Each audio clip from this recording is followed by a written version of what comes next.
Tonight from Hammond Stadium, the spring training home of the Minnesota Twins, the Red Sox play their second Grapefruit League exhibition, facing their Fort Myers neighbors in a contest under the lights with right-hander Rick Porcello making his spring training debut.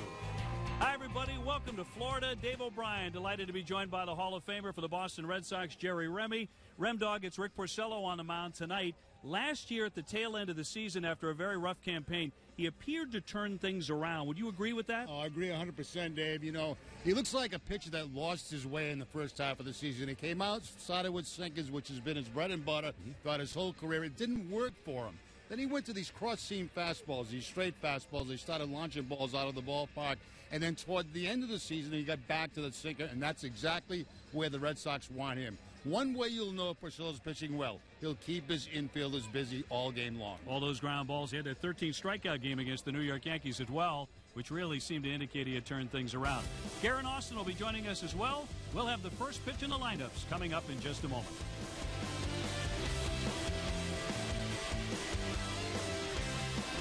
Someday.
Brought to you by Jordan's Furniture, the furniture store of the Boston Red Sox.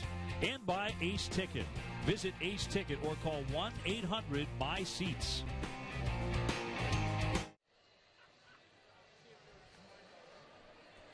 Well, the Red Sox have made the 10-minute drive from JetBlue Park to Hammond Stadium tonight. The ball club actually taking batting practice there before getting on the bus to the Twins facility. Let's give you a look at the Red Sox starting lineup tonight. Brock Holt will lead things off. He's at second base. Rusney Castillo makes his first start of the spring. He's in left. Travis Shaw at third. Bryce Brents will be in right. Brennan Bosch, the DH. Ryan Hennigan gets the catch tonight. Alan Craig will man first base. Devin Marrero at short. And Ryan Lamar in center field. He'll be facing the right-hander Tyler Duffy, who got his first Major League call-up, Jerry, last season. Well, Duffy's got a very, very good curveball, and he uses it a lot now. I don't know how much we're going to see of that in this particular game tonight, his first outing of spring training. But that was his bread and butter pitch last year for the Minnesota Twins. 5-1 with the Twins a year ago. He is their projected fourth starter. He lost his first start when they called him up in August. That was against David Price in Toronto, and then won 5 in a row. Red Sox tonight in the red tops and the gray pants, and Brock Holt to lead things off. And the right-hander's first pitch is in there for strike one. We're underway on a very pretty night here in Florida. Red Sox dropping their first official Grapefruit League contest yesterday to these Minnesota Twins. 7-4 was the final. Each team had 11 hits. And they tend to settle in and get to know each other every spring because they're going to meet 7 times in the Grapefruit League. And, of course, the big Mayor's Cup trophy on the line in each one of these games. Lashed at, sliced foul by Holt down the left field line. See that late swing there, David, by Brock Holt. The fact that, I think the reputation has got around very quickly about the curveball from Duffy, and all of a sudden, you're a little bit late on the fastball because you may be looking off speed, even though it's a spring training game. The 1-2. Rusney Castillo in the on-deck area. Rusney back from quite a battle with the flu, but he's over that, and finally in the lineup. Obviously a giant season for him to prove that he belongs in there every day. The 1-2 again. That's high and tight. Bracco last season 282 homers, 45 runs batted in. Individually a very special year for him. First selected to the All-Star team for the American League. He played in a career high 129 games. And knocked foul again. Yeah, once again, Holt very late on that fastball. Again, it makes me think that that breaking ball's in the back of his mind, and he's not getting it. So far, all fastballs from Duffy. But you'd kind of expect that, wouldn't you, in the first outing of spring training? I'm surprised when guys don't go to number one. Yeah, exactly. Chopper to first, and Joe Mauer there to make the stab. Perhaps a future Hall of Famer, although his offensive numbers have tailed off a little bit the last 2 years. Still an outstanding hitter, one man gone. Let's take a look at the defense very quickly. Trevor Plouffe will be at third base, Eduardo Escobar the shortstop. Brian Dozier will be at second base, and Joe Mauer will be playing first base. Left to right, Eddie Rosario, Byron Buxton, and Miguel Sano in the outfield. Kurt Suzuki doing the catching. Very durable throughout his career, Suzuki. Here's Rusney for the first time this spring training. 28-year-old from Cuba. He played 80 games for the Sox in 2015. He had 253, 5 homers, 29 runs batted in. Very streaky a season ago. And flies that one down the right field line. Sano giving chase. New position for Sano. So they're really eager to find out. He's a big, big guy. I mean, he's gigantic. Yeah, he signed as a shortstop as a young kid, and then they moved him to third base, and of course they have Trevor Plouffe over there, so they've moved him now to right field. But he is huge. 1-1 just inside. He is 6'4" and about 262 pounds and counting. And he's in the right sport. He can hit it a long way too. Here's the 2-1 from Duffy. 2 hopper to short. Escobar on that. 2 up and 2 down. Obi, you were talking about Castillo, and there's a guy that I think has a lot to prove in spring training. Spring training means different things for different players, and I think Castillo, I don't think we know a lot about him. You mentioned the fact that he's been streaky throughout his playing time with the Red Sox, and he's got some competition out there in Chris Young this spring, and so I think it's imperative that Rusney have a very good spring training. Here's Travis Shaw now. He's at third base tonight. Coming off a 270 season in which he hit 13 home runs.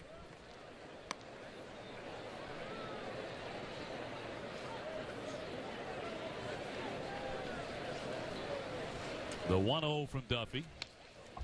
Knocked foul back to the net. Duffy, a native of Texas. Pitched at Rice University before the Twins drafted him in 2012. Not a real hard thrower, but tonight we're seeing him touch 93. So that might be enough, and that's in for a strike. This staff of the Minnesota Twins really made a large improvement last year over the previous year. The starting rotation, and one of the reasons they went back to pitching inside with fastballs and changeups. Line drive, base hit into left field off the bat of Travis Shaw. So he is quickly aboard with the first Red Sox hit tonight in front of Bryce Brentz. And I find this very interesting, too, that Travis Shaw getting a start at third base, moving him around in different positions. And, we'll see how that develops over the course of spring training. We know he can play first base.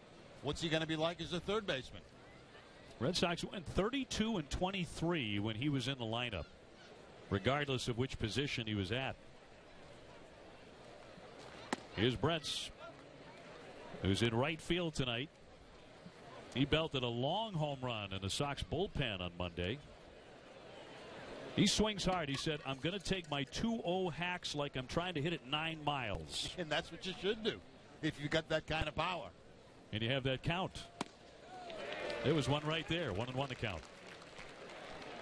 And we were talking a couple of days ago about Bogarts and how I think that his home run hitting will improve as he gets a little bit older. And that's because of those 2-0 counts, 3-1 counts, where you look for something they can drive and pull out of the ballpark.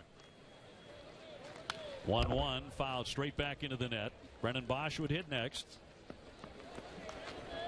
You mentioned the Chairman's or the Mayor's Cup, which began in 1993 between the Red Sox and the Twins. Minnesota has the very slimmest of leads in it, 68-67.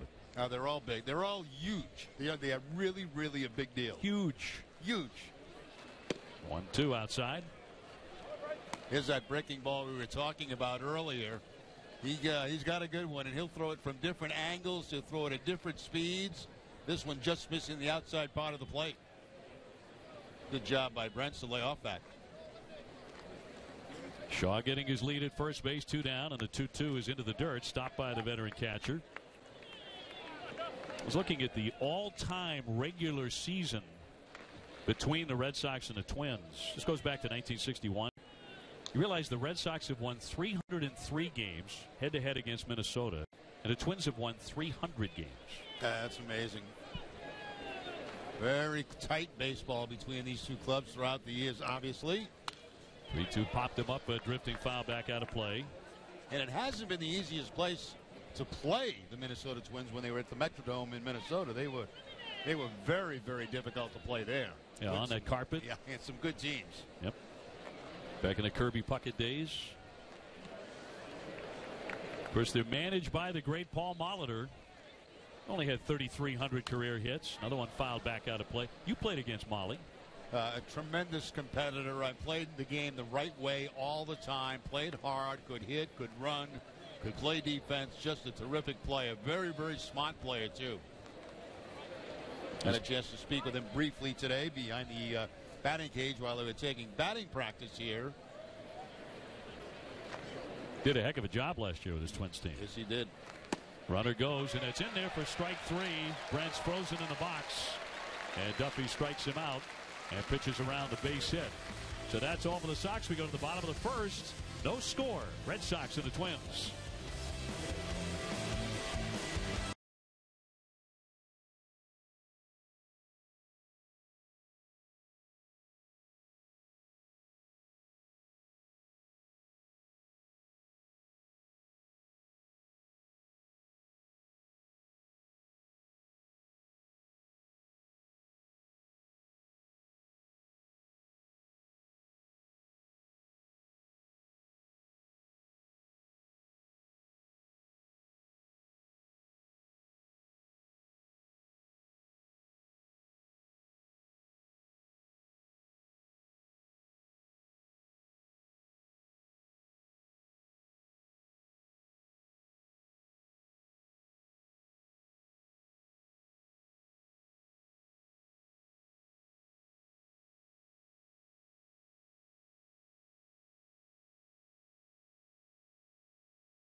Red Sox taking on the Twins tonight. Minnesota, one of the big surprises in baseball last season, bouncing back from 4 straight 90-loss seasons. Here's a look at their lineup.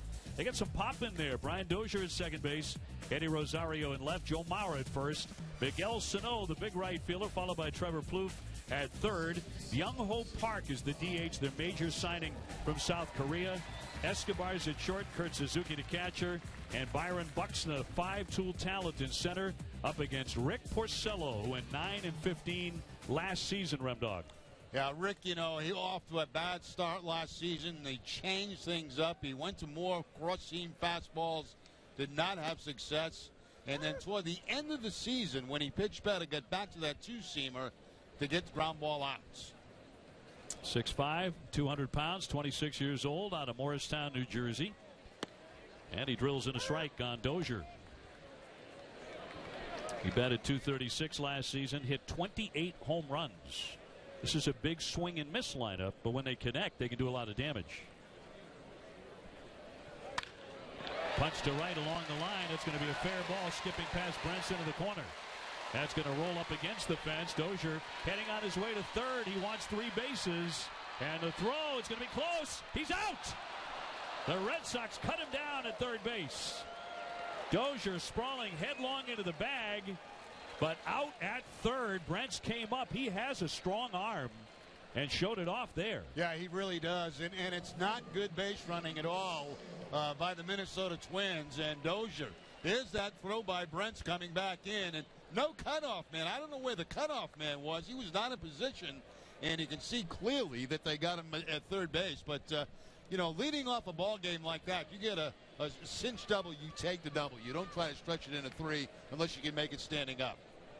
Brings up Rosario, and he knocks a foul into the screen. And Brents has been noted for having a very strong arm. And got off a dandy there, firing that one into Shaw, and he was just in front of the warning track when he cut that one loose. Yeah, it looked to me like it was going to be a short triple as far as he had to go for it, but he sure made up the difference with that arm. High fly, dead away center, well struck. Lamar racing back just shy of the track, and he makes the catch for the out. So 2 down, but 2 noisy outs. Take one more look at that throw to third base. See where Brents is, way out in the corner, and then he quickly goes down to grab that ball. Now the cutoff man, I have no idea. They might have been cutting off a home plate just in case. But there was no cutoff man in sight, and yet he had the arm strength to get it there and get the out. 2 down, and here's Mauer. Joe coming off a season that saw him hit just .265 as he takes outside ball 1. You and I were talking about Bryce Brents before the game.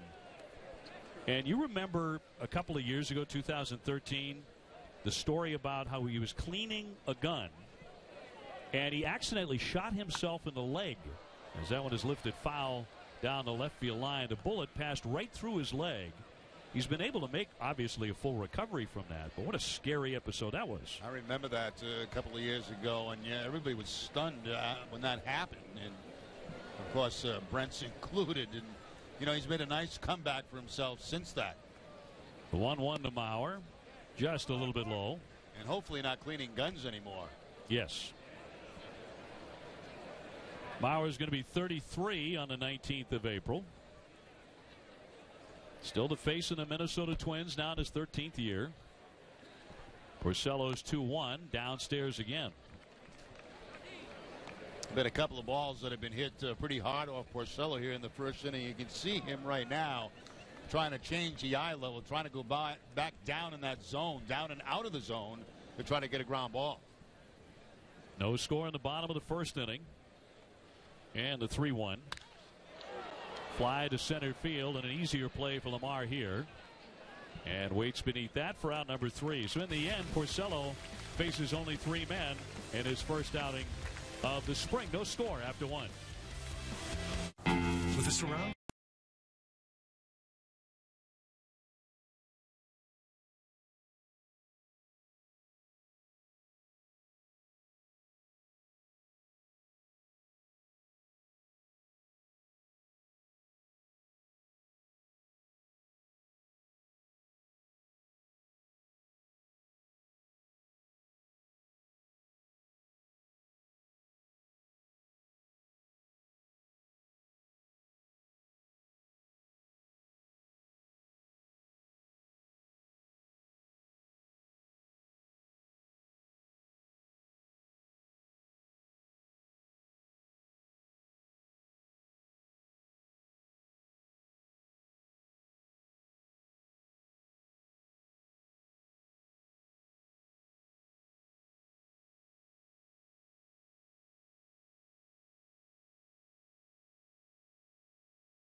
Welcome back to Hammond Stadium. Garen Austin, OB, Rem Dog. You know what? There was no player access today because the Red Sox brought in a motivational speaker to talk to the entire team. David Rutherford is a former Navy SEAL, and he delivered a message of coming together as a team under any environment. John Farrell said the message was very powerful, and it really resonated with the team. Now, guys, it was also very special for Rutherford when he spoke at the organizational meetings back in February. He said he really just wanted a tour of Fenway Park. That's all he wants, huh? I say he gets it. Oh, and he enjoyed it. He enjoyed it. He said it was fantastic. All right, Garen, great story there. And my guess is, as Brendan Bosch leads off here, in the second inning, no score, Red Sox and the Twins. When there's a Navy SEAL staring you in the face, yeah, you sit up and pay attention. There's respect there immediately, right? Yep. No question about it. All of the Red Sox were on the top step tonight when the Twins were saluting a longtime Air Force veteran as part of the pregame ceremonies. They also brought out Torrey Hunter and Rod Carew, so not a bad show. Bosch with a broken back ground ball foul. He's going to need a new stick here. It'll be this afternoon, while the Twins were taking batting practice, I happened to go up to the batting cage, and I find myself standing next to Rod Carew and Tony Oliva. And I said, this is pretty good company right here. I said, so I spoke with Rod a little bit and Tony, and they just love being around camp. They love being around the young guys. Rod Carew's health is not real good. He's got some heart problems, and he actually had a computerized system that right now is keeping his heart beating. It was pretty incredible. Yes. Wow. So it was, but they're watching the kids hit, and they're telling me which kids are good hitters and which kids got power, and they just enjoy being around. 1-2 down and away on Bosch, who last year spent some time with the Cincinnati Reds. 146 with one home run. Rod Carew's just got to be a fountain of hitting knowledge. I said to him, how come nobody bunts anymore? He says, I probably couldn't play today. I said, no, I don't think you're right, Rod. I think you could have played in any time you wanted. But he would have been fine. He was a great bunter. Great bunter. And against the Red Sox, I don't know what his career average was, but I do remember he was one of my dad's favorite opposing players against the Red Sox. He always had 4 hits. Yeah. That one headed toward the hole. Dozier with a nice sprawling stab, gets up and throws him out. That was Dustin Pedroia-like at second base. One man gone. Well, before the game, as you were talking about some of the greats we saw in the field, and right in the middle there, the amazing Rod Carew. There's a statue outside of their ballpark in downtown Minneapolis of him in that crouch, way down. Torrey Hunter on the right. And every time I see Torrey Hunter, I see his feet in the air tumbling into the bullpen. I don't know why. Most Red Sox fans see the same thing. Ryan Hannigan with the bases empty and one down, his first at bat. Red Sox backup catcher, very reliable guy at the number 2 spot. Going to be 36 in August. Played in 54 games for the Red Sox last year, and he hit .247. He waves and fouls that one off Suzuki. Just one more very quick Rod Carew story. I read one time in a story about Carew that he said he used to try to find the weakest infielder and try to hit the ball in his direction. I always wondered why when we played him, most of the ground balls came toward second base. I was always curious about that. I know that wasn't true. I know that wasn't true. No, that was true. but think of the ability, and he was serious, right? Oh, no, dead serious, yes. The ability to, I'm going to second base with this. I'm going to third with this. He was a magician with the bat. Unreal. I mean, he was Ichiro before Ichiro. Yep. 0-2 on the way and missed badly. Alan Craig, who's at first base tonight, is on deck. And we are scoreless here in the second inning. Glad you're with us. Certainly wish you were here. Fouled at home plate. Well, there's the captain. As we're chatting about catchers, Jason Varitek keeping a watchful eye, and great to see Jason around in uniform. Certainly great for the young catchers the Red Sox have, and also for the pitchers the Red Sox have to have Varitek around. Great knowledge of the game, obviously, behind the plate. Can spread that along to the young guys like Swihart and Vasquez and a lot of the young pitchers that come to him for advice.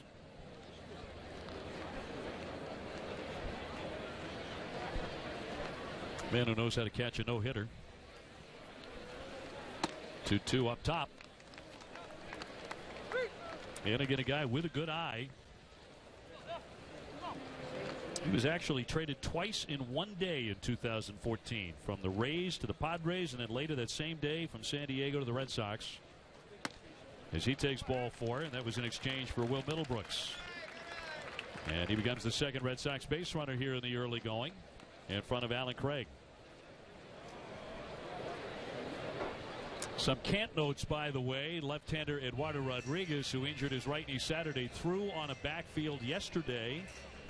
Twins are going to make a pitching change and bring Jake Reed in. David Ortiz is expected to play for the first time Friday at JetBlue when the Sox take on Tampa Bay. So that'll do it for Duffy, their number 4 starter. We'll take the break as well. Here the second inning. No score from Hammond Stadium. That's right.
Well, the first pitching change of the night in this Grapefruit League contest between the Red Sox and the Twins. And Minnesota will bring on Jake Reed, a young right-hander. He's only 23 years old, out of the University of Oregon. They had him pitching at Double-A last year.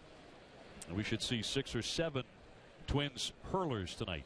Yeah, we're still at that stage of spring training where the starters will go between 1 and 2 innings, depending on how many pitches they make. Alan Craig, his first trip to the plate tonight. Last year for the Paw Sox, hit .274 with 4 home runs. And getting regular at-bats through the college games on Monday. And once again here tonight, which almost leads you to believe that the Red Sox would like to allow him to be seen by a lot of scouts. I totally agree. I couldn't agree more that the Red Sox would love to have Craig have a great spring training. I don't think there's any room for him on this Red Sox team, but certainly in the big leagues. A called strike on the outside edge. Allen trying to show that he can be the kind of hitter he was in his glory days with the St. Louis Cardinals. And he was a heck of a hitter. Guy who twice drove in over 90 runs. Devin Marrero on deck. Hannigan at first. A check swing, and it's inside.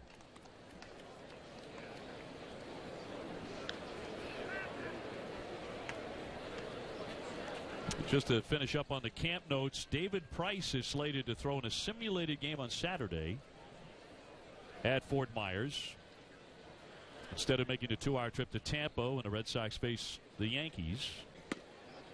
Inside again.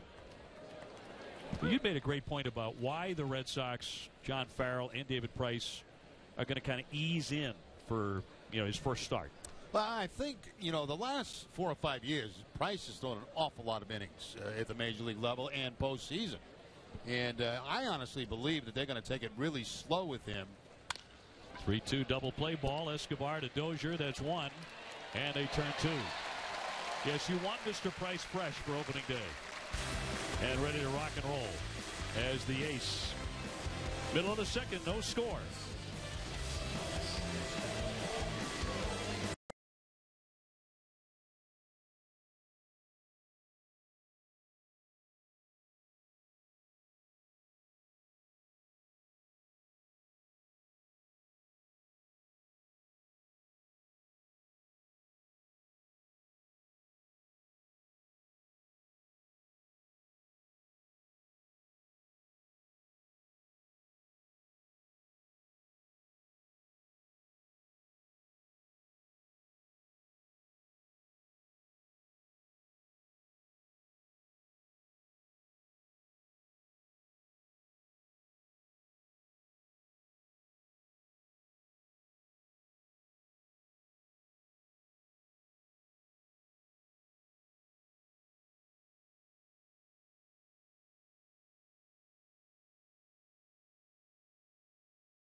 No score as we go to the last half of the second inning. Jerry Remy, Dave O'Brien, and Garen Austin with you here from Hammond Stadium, the home of the Minnesota Twins.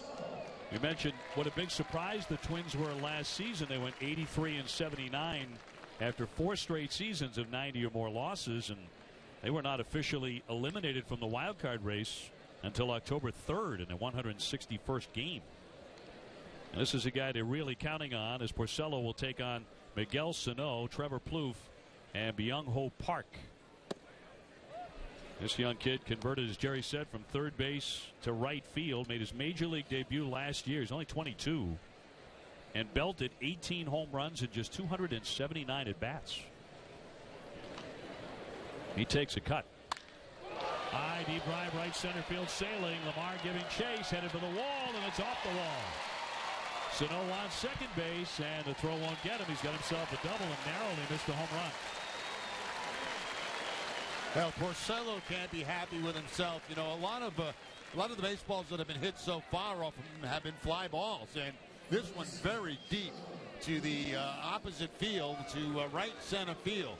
It gives you an idea what Obi was talking about, the power on Sano.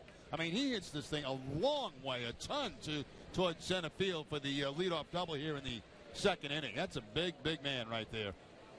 You know, if that's a day game swing, that's probably up there into the stands. I wouldn't be surprised at all. Sends up Trevor Plouffe, their third baseman, 244, 22 home runs last year. Sano with a long double. So into scoring position in a 0-0 game. Paul Molitor, many thought, did the best job managing of anybody in the American League last year. Well, he brought a new energy, I think, that this club really needed. You know, a lot of years of Tom Kelly, Ron Gardenhire, both outstanding managers. But I think it was time for a change in Minnesota. Line drive, and nice play there by Craig as he stayed down on it on the one hopper over to third, Moose Sano. That's a very good job by Trevor Plouffe, and a nice play by Craig at first base. That ball was hit hard, but man at second base, you want to try to move that man over, and that's exactly what he did right there. And he's trying to do that. He's trying to go to the opposite field and get a base hit or move the man to third base. So good job by Plouffe. Good play by Craig. Another hot shot off Porcello. Young-Ho Park, the designated hitter, and a major story for them as he lines a base hit to right. That's his first hit in a Twins uniform. That'll bring in Sano and make it 1-0 Minnesota. They signed him, the gentleman out of South Korea, to a huge deal after a $13 million posting fee in November. Yeah, this is real good, solid contact again by Park, and there has been a lot of that in the first couple of innings against Porcello. So they do the job. They get that leadoff double, move him over, drive him in with a base hit. Park made his debut yesterday against the Red Sox. He struck out 3 times, and he admitted he was very nervous. Yeah, and what did he do here? Instead of going for the big swing, takes a base hit to the opposite field. It's just as good, drives in a run. So 1-0 Minnesota. Here's Escobar looking at a strike. Eduardo Escobar, he'll be their everyday shortstop. Switch hitter from Venezuela. Yeah, a little bit of power in his bat as well, as he hit 12 home runs last year. So in the first inning, Dozier doubled and was thrown out trying to extend that into a triple on a terrific throw by Bryce Brentz from right field. The 0-1 lashed at, fouled away, and then of course Rosario hit the long fly ball almost to the center field warning track. In this inning, a double that almost escaped the ballpark by Sano. A hot shot, one-hop liner to first base by Plouffe, and then Park with a solid base hit to right. So Porcello is not fooling anybody here early. Thankfully for Rick, it is real early. It's as early as it gets. Chop foul. And you see another pitch up in the strike zone right there by Porcello. He's having a very difficult time in his first outing getting that ball knee high and below the knees. That's, of course, why you've seen good, solid contact against him early in this game. Now, you know he's not going to walk you. He only walked 38 men in 172 innings last year. He's a strike thrower. Last year, before he was sent down, the problem was they were too fat, those strikes. He was really getting hit. He gave up 196 hits. Now that last pitch is a pitch that he has to have, because that's that two-seam fastball, sinking fastball that he starts inside on left-handers that comes back to the corner, and that ball's got to be a strike for him. 1-2 to Escobar. Fly down the left field line. That'll slice foul out of play. Back to that last pitch. See, the pitch I was talking about is one that starts inside to the left-hander, then tails back, as you can see right there. And I don't know why that ball was called a ball. It may be too low for the home plate umpire, but it looked like it had plenty of the inside corner. It did. Marvin Hudson calling the balls and strikes tonight. Veteran Major League umpire. Park on at first base, one away, and a 1-2. Off the glove of Holtz, has a play at second, and he gets the out there. So he recovered in time as it clanged off his glove initially. Safe at first base will be Escobar, but with 2 down. That's a strange play by Brock Holtz. It's almost like it was hit like a knuckleball. And you can see him jump right there, and it hits almost off the thumb of the glove. But he's able to regroup because the ball did not get that far from him and still be alert enough to get that play at second base. But it was strange contact. It sounded weird off the bat, and it looked like it was kind of a strange reaction heading out to Holtz. Yeah, kind of tumbling. Goes as a fielder's choice, 4-6, and sends up Suzuki. Kurt Suzuki, the everyday catcher. Diving back in, Escobar. Minnesota will open the season on April 4th at Baltimore. They'll face the Red Sox 7 times during the summer. In June in Minnesota. Thank our stars, Jerry, that it's going to be June when we go there to Minnesota and not April. And then in July at Fenway. Popped him up on the infield. An easier play here for Brock Holt. And that will retire the side. In the inning, though, Porcello gives up a couple of hits in the first run. After 2, Minnesota on top of the Sox, 1-0.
by Ace Ticket.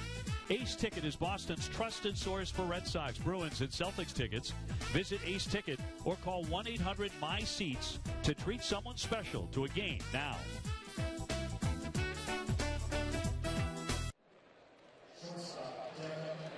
Minnesota striking first here tonight in their home ballpark. They lead the Red Sox 1-0 as we go to the top half of the third.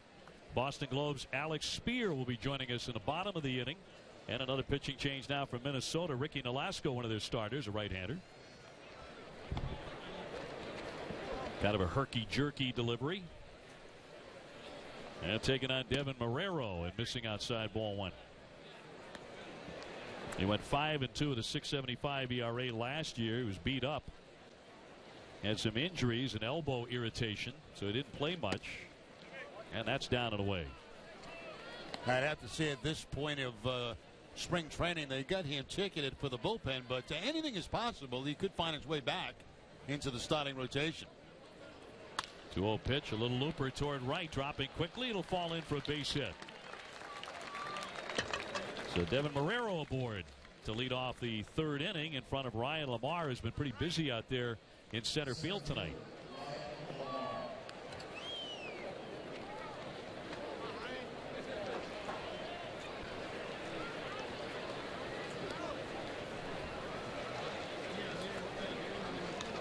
He'll be followed by Brock Holt. Red Sox already facing the third different pitcher for Minnesota. Lamar now 27 years old. He's entering his 7th year as a pro baseball player, but his first in the Red Sox system. He's been in the Cincinnati chain. Last year at Louisville, 257 with 8 home runs.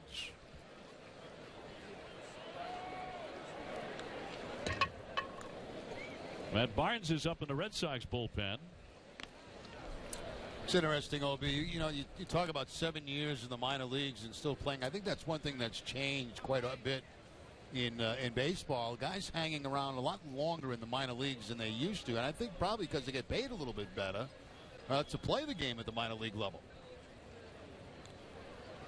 0-1, a big wave and a miss. It used to be that if you weren't up to the big leagues in 4 or 5 years, it may be time to look for a real job. Right. And we see guys now all the time, and especially pitchers who have been in the minor leagues for a long, long time. He got a little bit of a taste of the big leagues last year as the Reds brought him up for a handful of at-bats.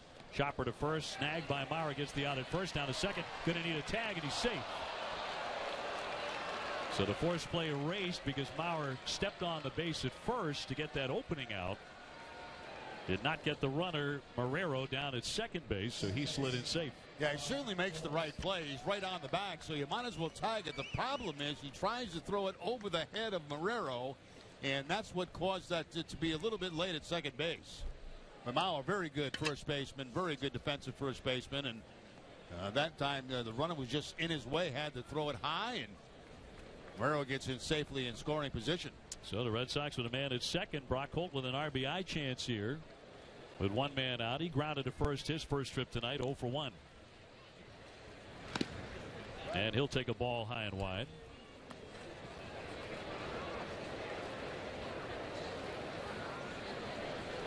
Brock hit for the cycle in June last year. First Red Sox player since 1996 to do that. And the triple was the last one. Flied into left field. Rosario with room behind him, though. He'll make the catch, and Marrero has to retreat to second base. 2 down. If I'm not mistaken, Benji Molina also completed a cycle with a triple. Of all people. At Fenway Park. I mean, that's virtually impossible. I called it on radio, and I'm still in a state of shock that he made it all the way. But he's a big catcher, bulky guy, carries a lot of extra weight, like a lot of catchers do. I mean, but he's sundial slow.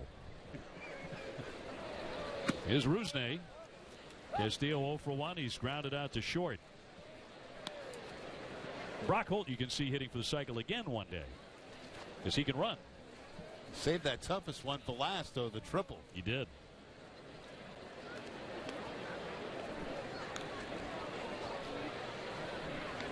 Marrero at second base with 2 down, and Alasko gives him a long look. The 1-0 inside corner for a strike. I think Rusney a little upset with himself that he didn't swing at that pitch, because that was kind of a hanging breaking ball right there that had a hit sign all over it. He is, of course, signed to a long-term contract through 2020. It's one of the things we'll talk to Alex Spear about. A lot of money invested in Rusney Castillo. And the Red Sox want to see results. Certainly Rusney does. So that makes this spring training very important for him, as that's outside. 2 balls, 1 strike. Rusney's father, Julio, and his grandfather, Orlando, both played professional baseball in Cuba in their major leagues, which is Serie Nacional. So baseball very much in his blood. He waves and misses. 2-2. A lot of movement on that fastball that time. It was elevated in the zone. It was above the belt, but a lot of movement and no contact by Castillo. Base hit would tie it here in the 3rd at Hammond Stadium. 1-0 Minnesota. Breaking ball, and he comes up empty. Down he goes swinging, strike 3. And that's all for the Red Sox. A stranded runner at second base through 2.5. The Twins are on top of the Red Sox 1-0. I do everything on the internet.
League baseball between these neighbors here in the Fort Myers area, the Red Sox and the Minnesota Twins. We go to the bottom of the 3rd inning. Minnesota on top 1-0. Delighted to be joined by Alex Spear of the Boston Globe, who joins the Rem Dog and I in the booth. Great to see you this spring for the first time. Hey, thanks so much. Thanks so much for having me back, guys. It's great to see both of you. Got to ask you about Rick Porcello. We saw him work too, and there were some shots and some line drives and whatnot. But as we came on here, we were talking about he appeared to turn a corner late last season. Do you agree with that? Unquestionably. If you look at what he was able to accomplish over the course of his last 8 starts, when he was averaging, 7 innings a start, more or less, he was a radically different pitcher than he had been before he was placed on the disabled list for that, I believe, biceps injury or bicep soreness. That was kind of, he was a little bit sore, and they wanted to give him a mental break, I think, from what had been a really tough first year in Boston. His usage of his 2-seamer was much greater, which allowed him to be primarily a pitch-to-contact guy who was getting a lot of ground ball outs, but then he was still incorporating that 4-seam fastball that had a little more velocity than in the past, elevate it in the zone instead of leaving it in the middle of it. So the home runs he had been giving up early suddenly turned into swings and misses. That was a pretty good pitcher down the stretch, and one that they hope is going to be able to build on that. Alex, let me ask you about this. As a single ball pitcher, a guy that gets a lot of ground balls, the Red Sox defense, and especially at third base and first base, is questionable a little bit. And sometimes that the confidence level of a pitcher, if you don't have an airtight defense in the infield, can be affected. And that may have been the case, with Porcello a little bit last season. You do wonder if some of the increased four-seam fastball usage, which would be, working up in the strike zone, might have been geared more towards that. However, the Red Sox, of course, also had their struggles with fly balls last year while Hanley Ramirez was going through his own rocky transition to left field. So it was a suboptimal team in terms of pitching to contact last year. The best outcome they probably could have had at stretches of last year was the swing and miss, and they didn't have a whole lot of that in their starting rotation. Byron Buxton at the plate with Brian Dozier on deck, facing Matt Barnes, who's now on the hill for the Red Sox. Porcello going the first two, giving up 3 hits and 1 run. And Barnes missing down and away, the Yukon product. Pitching here into the 3rd inning. We were talking about, right before he came on, Rusney Castillo, and what's expected of Rusney, what John Farrell would love to see from him come opening day, assuming he's in that lineup, assuming he's the left fielder. The projections that the Red Sox have had for him, he's fallen short of that to this point. But again, it was only half a season last year. So where do you put him in your own head? It's tricky because what we have yet to see is Castillo being able to play kind of in the rhythm of the game. He's had so many injuries since he signed with the Red Sox, starting with his first exposure to winter ball, and then last spring he had a couple of injuries, and then in Pawtucket he almost immediately had injuries.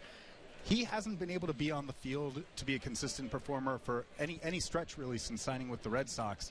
They thought that they were getting a guy with a great set of tools, someone with potential to be maybe a 15-20 home run guy, maybe 20 stolen bases, and it hasn't played out that way. What you had was a guy who that was Buxton punching out. Boy, he's an interesting prospect. So five-tool guy, yeah. Oof, talk about 5 tools, right? But with Castillo, they haven't been able to see who he is. They haven't seen what they thought they were going to get when he was coming from Cuba. So many ground balls because it didn't look like he had a good feel for himself as a hitter. Maybe because his time on the field was so herky-jerky. Well, let's face it, too. I mean, he's facing the best pitching that he's ever faced in his life. And that makes a big, big difference. And they find out weaknesses in a hurry. Yeah, you saw him strike out on the breaking ball. Dozier loops a base hit into right center field. He's 2 for 2. Saw him strike out on the breaking ball last inning, and he saw a ton of those last year. And that's a pitch he's going to have to hit if he's going to be successful in the big leagues. And it went beyond that because what he wasn't doing was taking advantage of being in hitters' counts. Even in the first at-bat, he gets to a 2-1 count, good hitters' count, but he's swinging it a two-seamer and pounding it into the ground on a fastball. And, he hasn't really defined himself as a hitter where he's looking for that one pitch in that one zone. There were a ton of instances where, regardless of count, whether it's to the batter's favor or the pitcher's, he was getting jammed and still swinging, and you'd see him squibbing a ton of ground balls. So what they want to see is the guy who they saw in Cuba who was able to just make hard contact on the barrel so many times. He wasn't able to be that guy over the course of last year. One out, Rosario takes one down and in. One thing you have to say about Rusney is he looks great in the uniform. He looks like a guy who could be a star. And when you talk about the scouting reports coming out of Cuba, and sometimes we debate the value of those and the accuracy of those. Sometimes you can say the same thing about a star from Japan. They don't quite size up once they come to the U.S. But to Jerry's point, you're facing the best in the world when you get here, the best pitching in the world. And if they discover weakness, they will pound that into the ground on you. You have no chance. And it became easy for a little while to look past that with players coming from Cuba because the transition of Cespedes was so impressive, because especially Abreu made such a seamless transition to the States. But that doesn't mean it's going to be that way for every player who's coming from Cuba, and everyone is it's an individual thing. I mean, this is a life-changing transformation when you're talking about guys, leaving behind their homes, and so you don't really have a formula for knowing how that transition process is going to go. I'll say this for him, and I've heard this from coach after coach after coach, that he is one of the hardest workers they have. Right. He wants to be good. He wants to learn. So, if you've got that type of attitude, that's the kind of guy that you stay with a little bit longer to give him that opportunity. And probably part of the reason why they're committed to him in the outfield, why they remained committed to him in the outfield over the course of this offseason. At worst, because his defense is so good, he has shown the ability to be a really good, I think, major league defensive player in the outfield. He has. He's looked good in the outfield. At worst, you're looking at a guy who probably ends up being a fourth outfielder, but the Red Sox are hoping that they end up seeing that guy that they expected to be making that impressive transition to the big leagues. It's too big an investment for a fourth outfielder. It is, but it's too big an investment to run away from it after only a year and change. No doubt. Yep. Probably a non-representative year. We'll know a lot more, I think, after 2016. Barnes with a 1-1 pitch and socked in the air to right center, but that'll float toward Lamar, who's been a busy man out there tonight. And is out number 2 as we chat with Alex Spear of the Boston Globe. Are you of the opinion that, and Jerry brought this up, that was a great point, that the Red Sox are easing David Price in a little bit in front of his first start? He's going to make a simulated appearance this weekend. But a lot of that has to go back to his workload in huge games and in postseason games throughout his career. I think that might be part of it. They also typically don't send their veteran starters on the road, for the longer drives around the state. So you mean like 10 minutes over here? Perhaps so. I guess that they slotted out how far out they wanted to develop the rest pattern. But I think you're right. Make it easy, put it on the backfields, take him away from the spotlight to kind of have a more gentle progression, I guess, into being that guy. But I think David Price knows exactly what he's gotten himself into. When you sign a record-setting contract, you know that there's a certain degree of attention and spotlight and responsibility that goes along with that. Well, he's grabbed a hold of that. That's one of the things that you got to love about David Price. He loves being an ace, loves being a number one. He doesn't back down from that whole concept as Mauer takes one into the dirt. He really embraces being the leader of this staff. He's doing it with Eduardo Rodriguez, for example. And Henry Owens and any number of young starters. It reminds me a little bit of, back in 2003 or 2004, I want to say. I think 2003. Pedro Martinez made a point of, when there was a lot of attention on Casey Fossum at a time when he had been in a lot of trade talks, Pedro made a point of addressing the media at a certain point and saying, just ask me. Just come to me. I've got Fossum. He's my guy. Don't be too hard on him. I'll answer for him as much as you need. And I think that kind of presence, that kind of awareness of the role that a veteran kind of leader of the staff can play with younger pitchers is something that is very important for a staff for creating a good developmental environment for younger pitchers. Price unquestionably brings that. Here's the 2-0 to Mauer. Fouled it off himself. He's 0 for 1 tonight. Now, the good part about the Price, too, is that, he comes to a new ball club, and sometimes you're reluctant to speak out, but he comes with such a reputation as a leader and a good clubhouse guy and a guy that was willing to teach and work with the young kids that he can jump into that immediately, and he already has done that. He was more concerned about how Ortiz was going to treat him when he got here than, than going around and being a leader right away.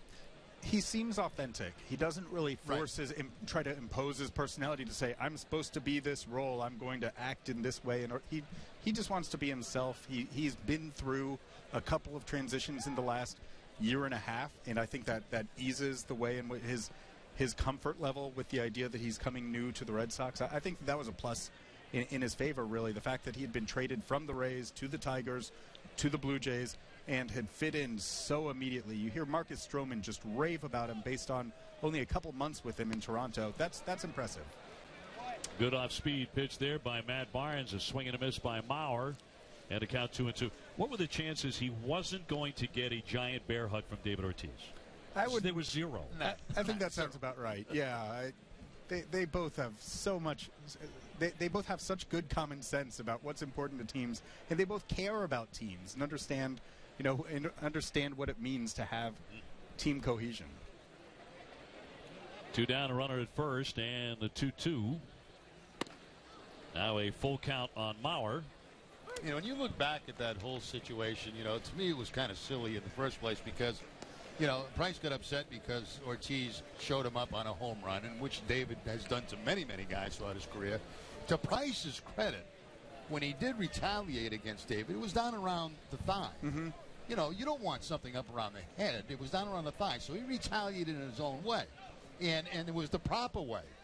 3-2, he got a piece of it. And I think as time went on, I think Ortiz realized that. It's a little bit different when a guy zips you under the chin and you go down in the dirt than when a guy hits you on the calf. And I think that, when David got to think about it a little bit, he probably said, if he's going to retaliate, he's that upset with me, that was the right way to do it. And he knows that he has that he now has a pitcher on his staff who has his guys back. And I don't think that once you cross those lines, I think that's probably a pretty good feeling as opposed to when you're a little bit uncomfortable in the box, perhaps. When he's across the lines. That one lined into right field, a base hit. Browning second, on his way to third. Dozier back to first base, and a nifty play made by Craig there. That could have been thrown away down the line. They're going to be safe on the corners with 2 down. Well, what a play there by Alan Craig. I mean, that ball easily could have gone down that right field line, and it would have been a gift run for the Twins. Here's that strong throw again by Bryce Brantz, and you can see the third baseman, Travis Shaw. He lets it loose, and right on top of Mauer goes Craig to catch that ball and save a run for the Red Sox. That's a terrific play. He sure did. And that's an interesting one because Shaw, of course, has primarily seen time at first base over the course of his time with the Red Sox. He's making some adjustments this spring. He's played a lot of third base in the past. In college, he played exclusively at third. Nonetheless, there are transitions. There are things that he's becoming reacclimated to that are going to be useful for him to address in spring training. Case in point. Here's the big right fielder, Sano, who doubled and scored the only run in this game. Really fascinating story, Alex. He was signed to a $3 million signing bonus in 2009.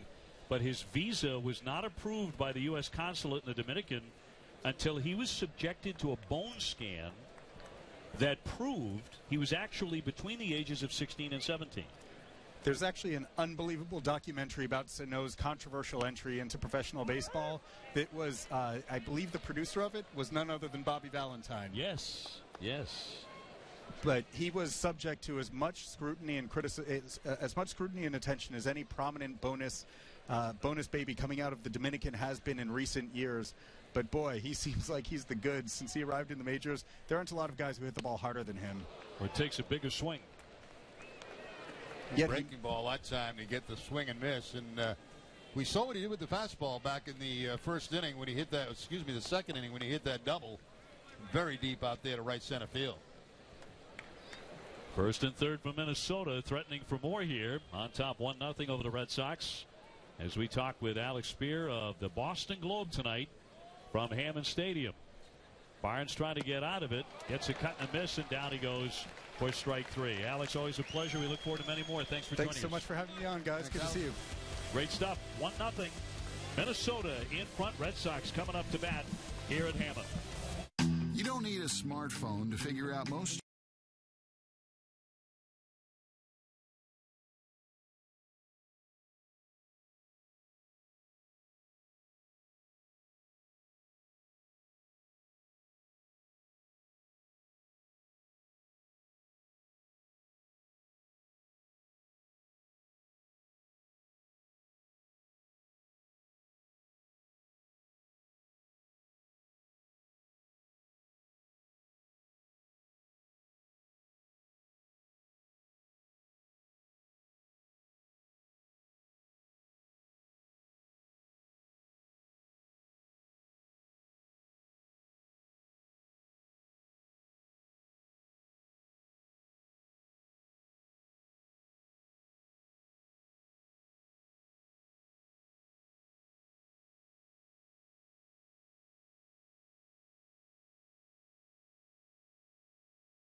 Spring training home of the Twins. They lead the Sox here 1-0. Jerry Remy, Dave O'Brien, and Garen Austin with you.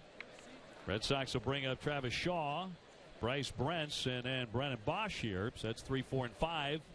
Nolasco working into his second frame. And there's one socked down the line.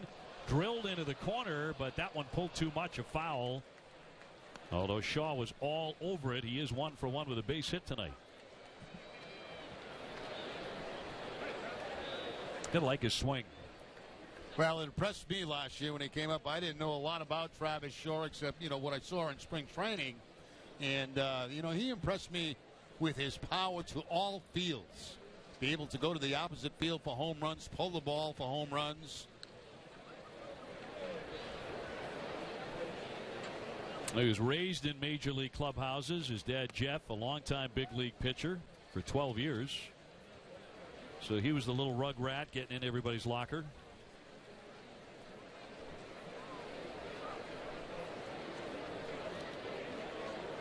The 1-1. A strike.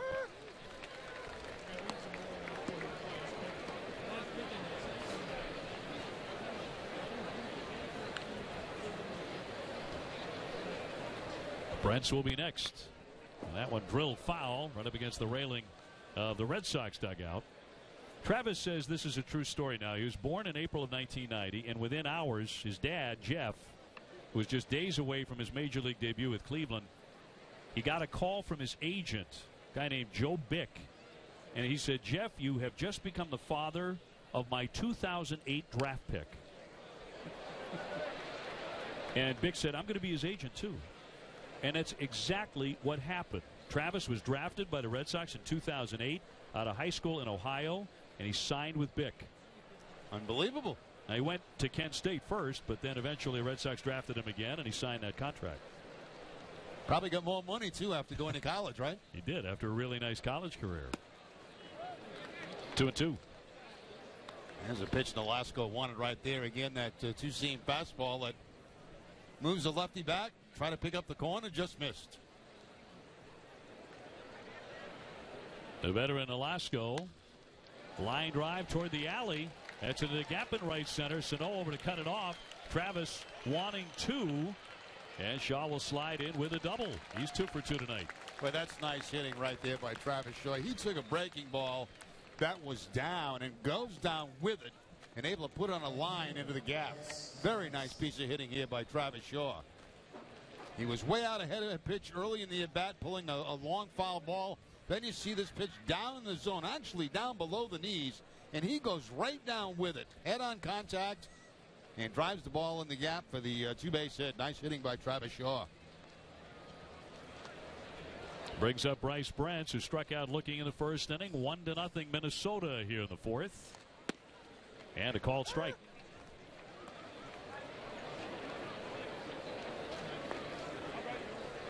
Brents at Pawtucket last year, 232 with 8 home runs.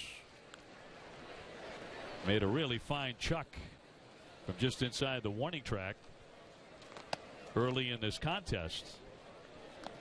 And cut down a runner at third base. Now, this is the way to get loose in a game, isn't it? I mean, you make the first play of the game, you track it down and make this long throw to third base and get the out at third base. I'd say your arm's pretty loose after that throw.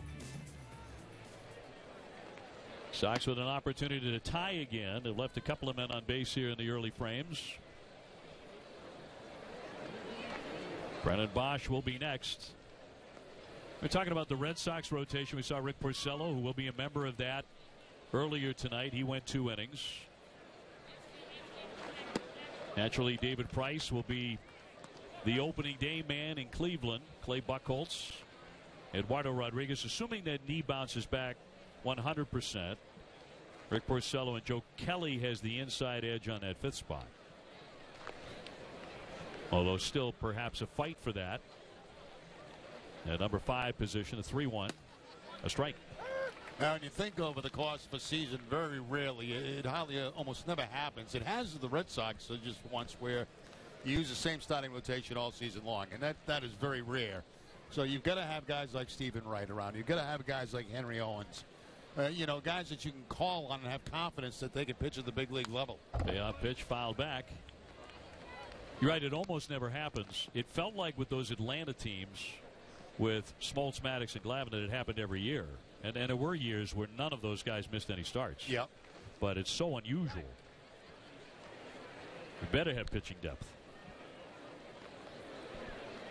So that's a nice problem to have, and the Red Sox have some of it.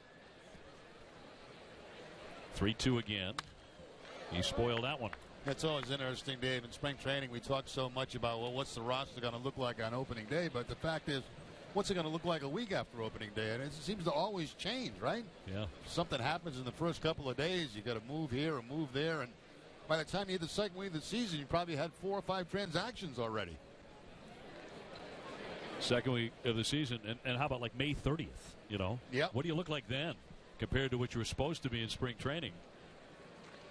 That's outside ball 4, so Brentz is aboard. First and second for the Red Sox. They have something brewing here with nobody out. And a DH, Brennan Bosch, hitting for the second time. He's 0 for 1 tonight with a grounder to second.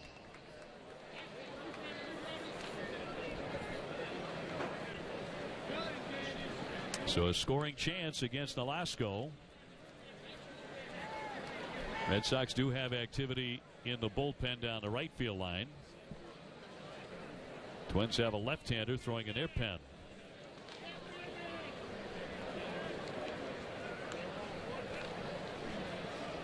And a righty from the stretch. Low for ball 1.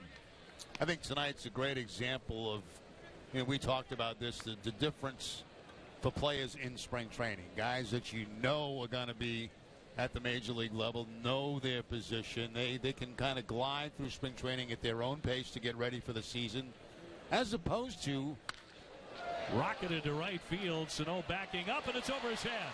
That should get a run in. Shaw will be waved in from third. He will score. Brentz is on to third and stopping there. It'll be 2 bases for Bosch. He hit a bullet. That kind of ate Sano alive out there in right. And the Red Sox have tied it at 1. Now, Sano must have thought he was back at third base on this one, because it's an absolute rocket by Bosch. And it quickly gets up over the head. Now, not exactly a nimble play in the outfield by Sano as he lets that ball get by him. But that ball was hit really hard by Brennan Bosch. 6'4", 260 something. So good luck getting up off those feet. They believe that'll be a work in progress in right field for Minnesota. Here's Ryan Hanigan. The Red Sox a base hit away from maybe adding on 2 more runs. Nobody out. And he'll look at strike 1. Now, in this situation with the infield back, what you'd like Hanigan to do is try to move the ball to the right side. Obviously you'd like a base hit.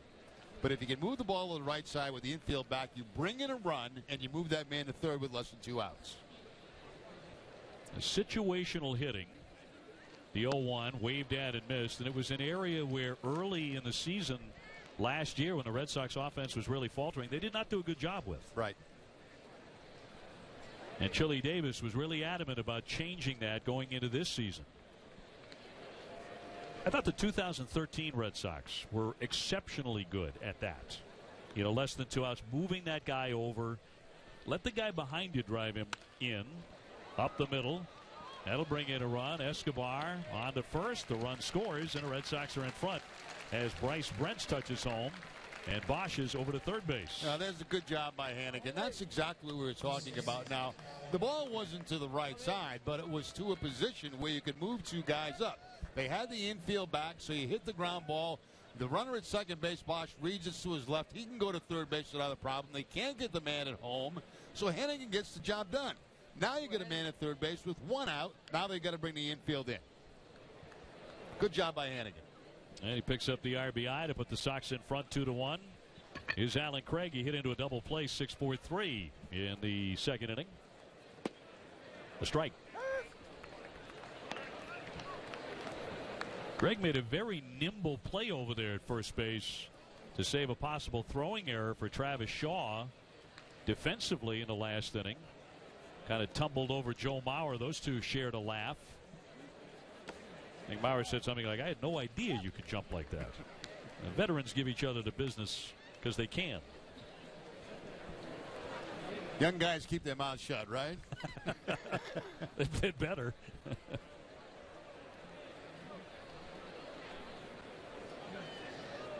Minnesota with 5 hits, Red Sox with 4. Here from Hammond Stadium, spring training baseball. Sox trying to win their first spring training game, and he gets a piece. Here's a case. If I was managing, I would play contact here with the 1 out in the infield, and you're working toward the bottom of the batting order. So generally in those situations on a ground ball, if you get any kind of speed at all at third base, you may want to play contact in this situation. And by contact, I mean anything on the ground, even with the infield in. As soon as the runner at third reads the ball's going to be on the ground, he takes off. 1-2. Up the middle and a base hit. That'll bring in another run. Bosch will score, and the Red Sox are ahead 3-1. Solid single by Alan Craig as he records the RBI. You know, we've only done a couple of games, Dave, but we've seen Craig make some pretty solid contact in the few games that we have played. And as we talked about in his first at bat, he's really being showcased to all of Major League Baseball. Hopeful that somebody would take a chance on him, and more base hits like that will help the cause. That's the St. Louis version of him. Yes. Right there. That's very good. Take that base hit up the middle. Logan Darnell is the new pitcher. We'll take the break. Minnesota makes a change. Red Sox ahead 3-1 in the fourth inning.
Craig has just punched an RBI single up the middle to chase in Brennan Bosch, and the Red Sox have opened up a 3-1 lead here in the fourth inning. And Paul Molitor will give the baseball to the left-hander Logan Darnell, who is out of the University of Kentucky. Has some major league experience, just a handful of games, but missed a chunk of last season because of pneumonia. He is fully recovered and will now face Devin Marrero, who singled his first trip 1 for 1. Only one out in the inning. As Marrero takes ball one, he is at shortstop tonight. Former Cape Cod All-Star for Katuitt in 2011. Right-hand hitter born in Miami, and will go on to excel for Dustin Pedroia's Arizona State. To the middle again, Dozier flips to second, got one to first, two. So the left-hander comes on, faces one batter, gets the twin killing, but the Red Sox scored 3 times. We're in the fourth inning, 3-1 Boston. NESN Sports Update.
Well, the Red Sox looking to get one into the win column for the first time in the Grapefruit League. Have a 3-1 lead over the Minnesota Twins as we head off to the bottom of the fourth inning. And a pitching change will bring on Heath Hembree, the right-hander.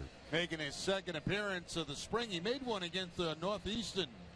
And he pitched an inning in that ball game. 3 strikeouts for Hembree in that game. Last year appeared in 22 Major League games over 4 stints with the Red Sox. 6'4" right-hander, and he'll get 5, 6, and 7 in Paul Molitor's batting order.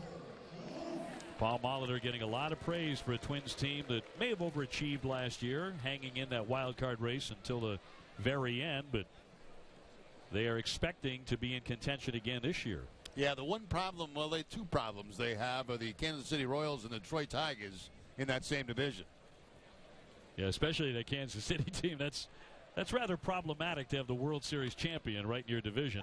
In for strike 1 on Trevor Plouffe, who's 0 for 1 with a tapper to first base. Now, Paul Molitor, 3,300 career major league hits, so there's credibility right away. A cut and a miss.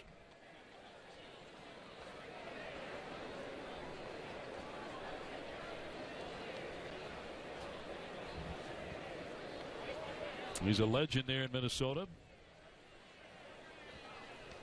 His team has signed the slugger Byung-Ho Park to a big contract, so they've added power. They should have a decent pitching staff, and I think they're going to strike out a great deal, but they should hit their share of home runs, although that's a big ballpark at Target Field. It is a big ballpark, but they got some pretty powerful guys in this lineup. It's a different looking lineup, isn't it, than what we've seen over the last couple of years? Very much. A swing and a miss. He got fooled on that pitch. So a good start for Hembree. Yeah, good little slider right there by Hembree as he goes down and off the plate with it. And Plouffe could not hold up. It's almost like he didn't see this ball at all.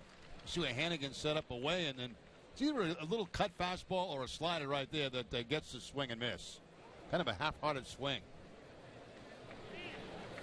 It'll send a Park for the second time. He laced an RBI single to right field his first time up. And he got a big hand. The man from South Korea goes after it immediately. Marrero, a very slick fielder, sets him down. 2 up and 2 down. And Marrero, a guy who can play at a number of different positions. He can, and we saw that last year for the Red Sox, playing some third base for him, some shortstop, could back up at second base. That's interesting. We're looking at Park, and he mentioned 3 strikeouts in his first at bat yesterday. What has he done tonight?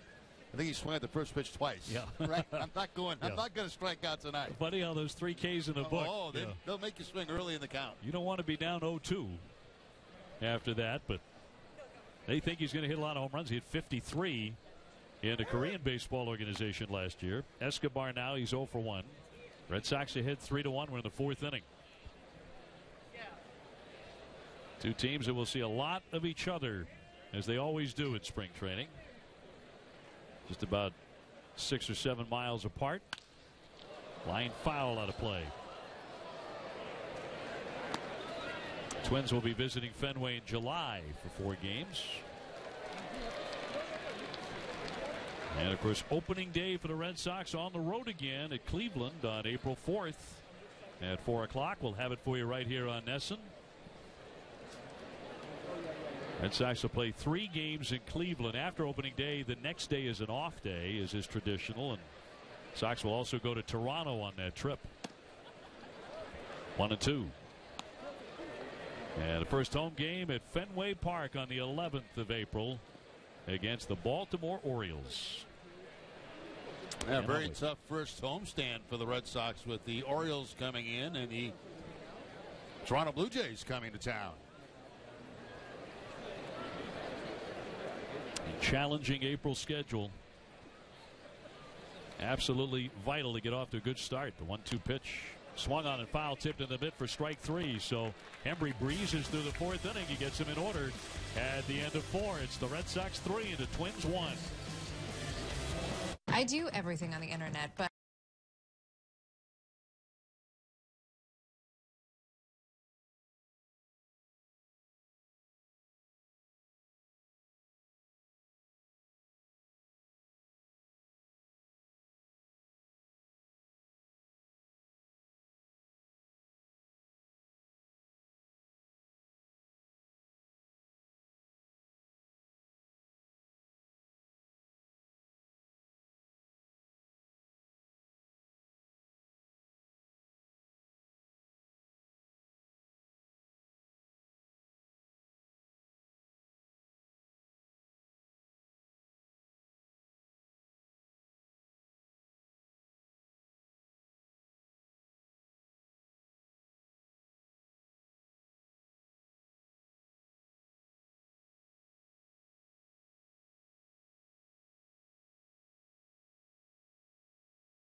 Welcome back to Hammond Stadium. Garen, Austin. You know, OB, Rem, you guys were talking a little bit about the rotation.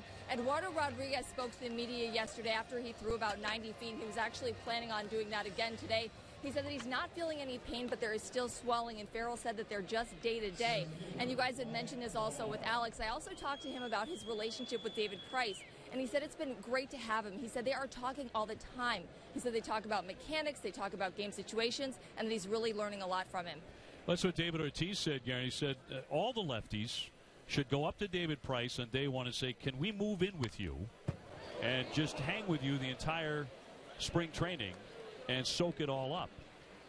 And Eduardo is certainly doing that and taking that advice to heart, which is great to see. It really is. And you know, the thing that you hope for from Rodriguez is a very quick recovery, because you don't want a setback of a couple of weeks.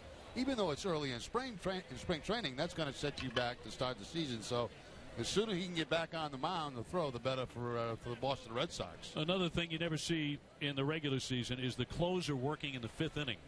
That's the case for Minnesota right here. Glenn Perkins, he had 32 saves last year in 60 appearances. He went 3-5. And he's inside for a ball on Ryan Lamar, the number 9 hitter. You know, my theory always been, OB, is why not do this, especially when they extend the hitters a little bit, they play a little bit longer in the game, and you bring them in right after the starting pitcher, because those are the kind of guys you're going to be facing during the season. You're not going to be facing guys that are in at the end of the game. Great point. So, I mean, why not bring the closer in when you're facing a lineup that is respectable? That's what Paul Molitor is doing here, because Brock Holt's still in the game. He's on deck. Rusney Castillo, Travis Shaw. Red Sox starters are all still in there. 1-2 is Luke Fowl back out of play. Lamar 0 for 1. He's hit into a fielder's choice tonight. And the All-Star is next.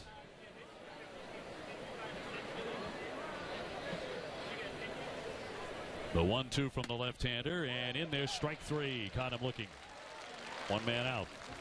Now Perkins trying to grab that closing job back. He had lost it last year because of injury.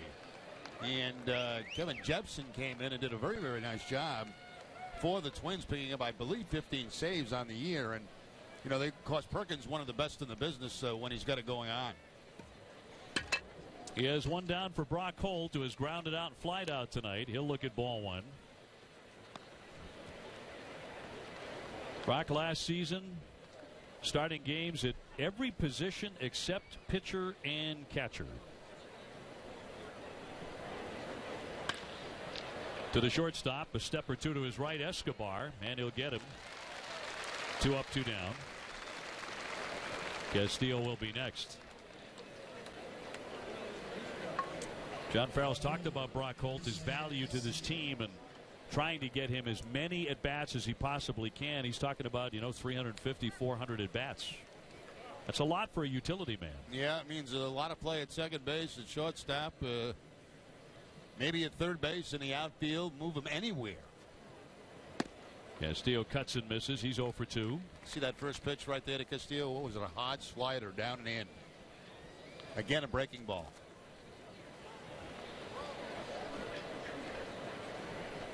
Rusney is grounded, a short, struck out, bases are empty. A strike. Now, one of the areas where Rusney Castillo was maybe a little better than some might have thought last year, he was a pretty good hitter with runners in scoring position. He hit .354 with men in scoring position. Not a ton of at-bats, but that's hard hit, but a friendly bounce for Plouffe, who will get him at first base, and it's an easy inning for Perkins. He retires the Red Sox 1-2-3. We are midway through here at Hammond Stadium, and the Red Sox lead the Twins 3-1. Saturday, the Sox and Yankees.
Bottom 5 coming up here from the home of the Minnesota Twins, and the Red Sox with a 3-1 lead.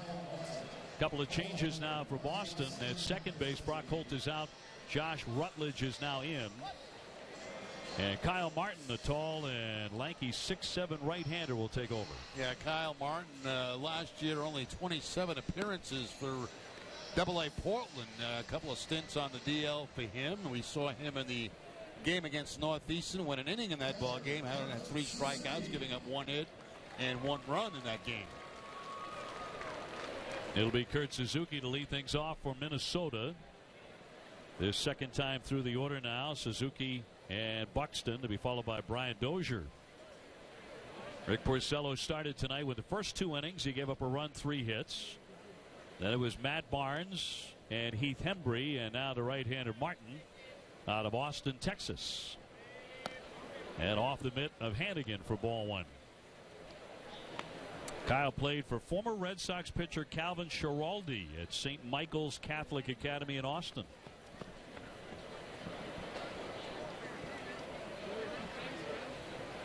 He has yet to pitch in the major leagues. He did battle a right shoulder strain last season, but he's a tall one.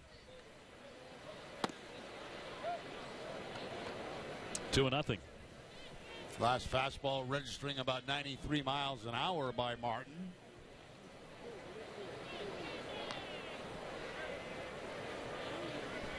Suzuki 0 for 1. He has popped out to second. He's a very good contact hitter. Rolling that one to a charging Marrero. A one-handed scoop off balance and gets him. I have to laugh because that is a very frustrating at bat. As soon as you make contact, you know you're out. And you could tell on it by Suzuki. As soon as he made contact, his head just dropped, his shoulders dropped, and he barely ran the first base on it. It's one like you said, can I please have that swing back? It's spring training, why not? Just stand in, get back, take another hack. Who cares? We do. Yeah, we do. Here's Buxton. Boy, are they raving about this kid. 0 for 1 tonight. He's been called a Mike Trout type. 5-tool guy. They really want to grab the center field job this spring. Made his major league debut last year, but he struggled to make contact. He hit just .209 in 46 games as he looks at a strike. But when they're throwing around Mike Trout, Jerry. Yeah, that's putting a little bit of pressure on the kid, isn't it?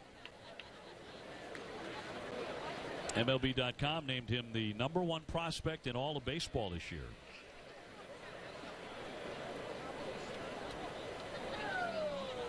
He's going to have competition with Sano, though, because he's still technically a rookie.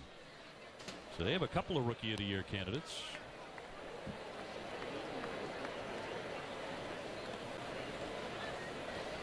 One thing the Twins outfield has is great throwing arms all around.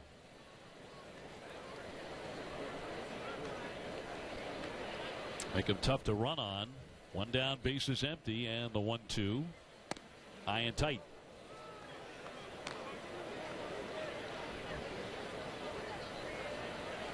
Buxton's first major league hit, though, last June was a triple off of John Lackey in St. Louis.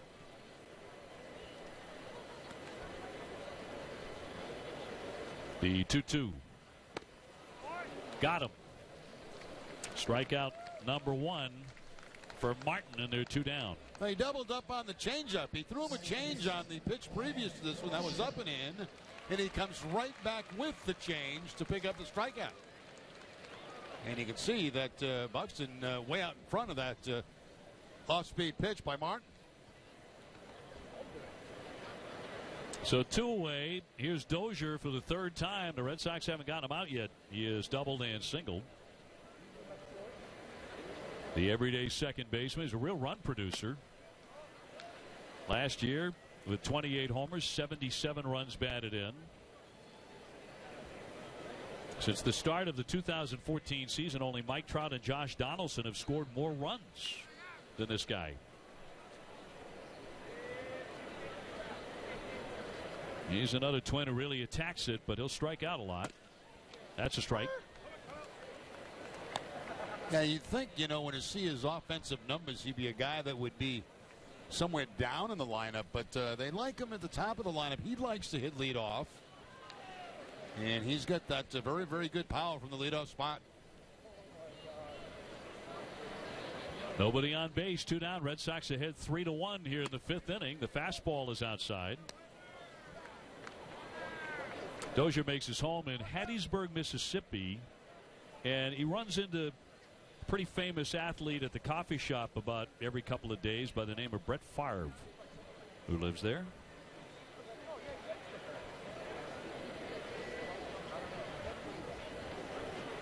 Got to be the 2 most famous people in Hattiesburg. Fouled away to the Red Sox dugout. And both wear Levi's.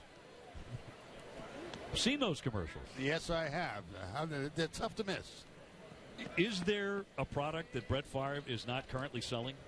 I don't know. Razors, stuff to wear on your elbow if you're suffering from arthritis, the Levi's, cars. I mean, he's selling everything. Got to make a living, right? It's not nailed down. He's not selling it.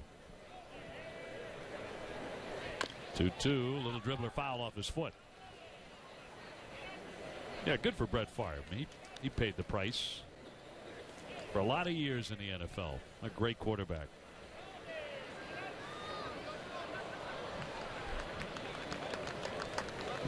Hits are even at 5 in this one. And Dozier has 2 of them from Minnesota. Eddie Rosario on deck. And Kyle Martin looking for a 1-2-3 5th inning for the Red Sox. A full count.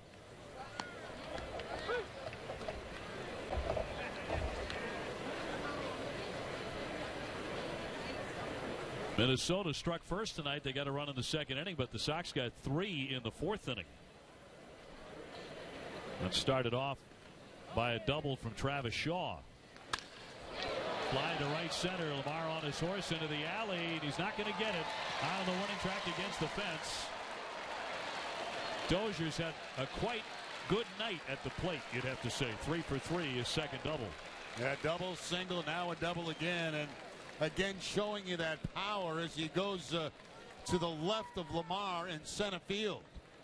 Lamar took kind of a strange angle after this ball. He kind of went sideways first, then back. And by that time, it was too late to catch up to it. Have to respect the power of Dozier as he goes inside out with that swing and drives it a long way to the opposite field. Then you see Lamar finally going back on it. But by that time, it's too late to be able to make a play. And this time, Dozier does hold up at second base. So they'll bring out a pinch runner for him. His night is over, but he did enough damage, thank you. And brings up Rosario to big wave and a miss.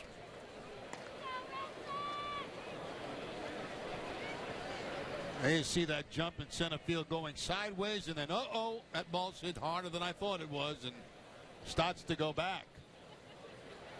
And by that time it was too late to make what probably would have been a spectacular catch.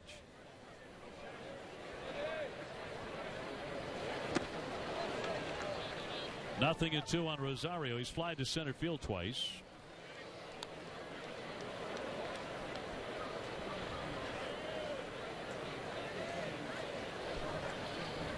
Bench runner is Hiker Meneses.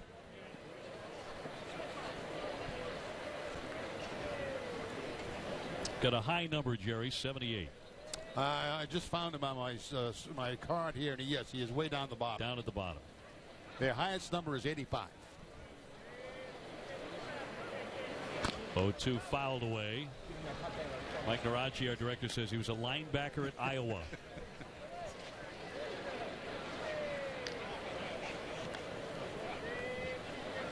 Joe Mauer on deck. Red Sox up 3-1, but the Twins trying to strike and cut that to a 1-run lead.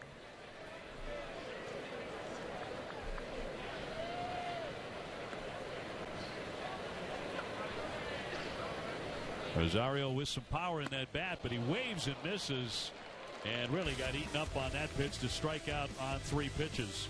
Dozier stranded at second. Still 3-1 Red Sox.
Training game on Nesson is brought to you in part by Ace Ticket. Ace Ticket is Boston's trusted source for Red Sox, Bruins, and Celtics tickets. Visit Ace Ticket or call 1-800-MY-SEATS to treat someone special to a game now.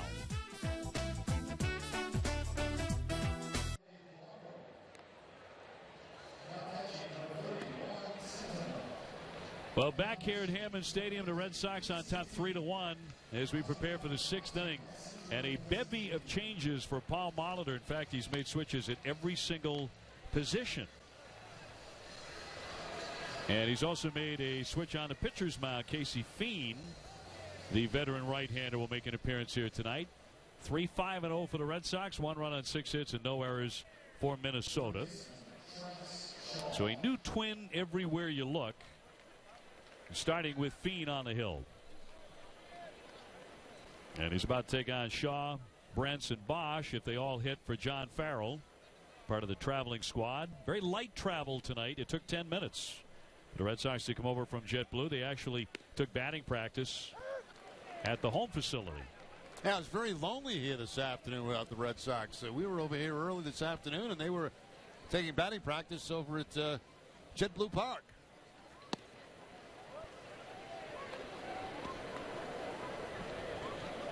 I do know that while it was quite warm, you made sure to sneak down to the production truck, say hi to the guys, cool off a little bit. Yeah, I had to go to an early lunch today, and so I got to the ballpark exceptionally early, and they were having some issues in the truck, but they're very, very calm about everything. They got everything worked out, and we're on the air.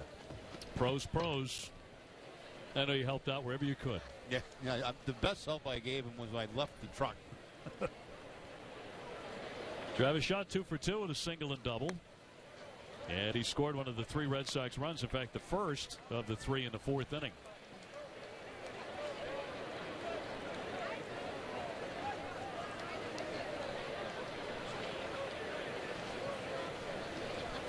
The 3-1 pitch and just outside as he takes ball 4. So Travis's good night continues. He reaches base for the 3rd time.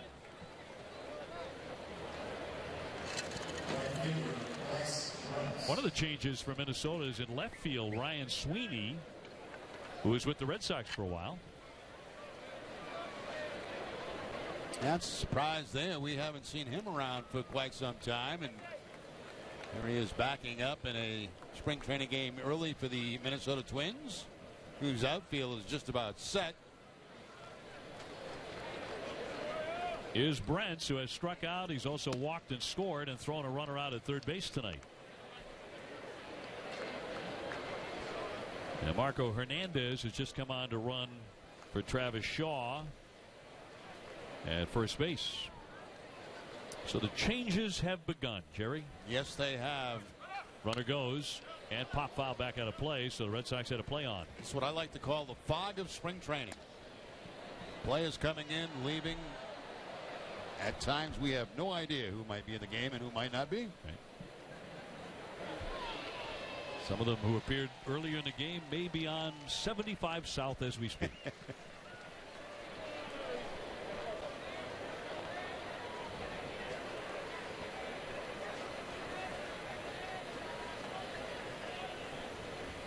The 1-1 to Bryce Brents hits the corner.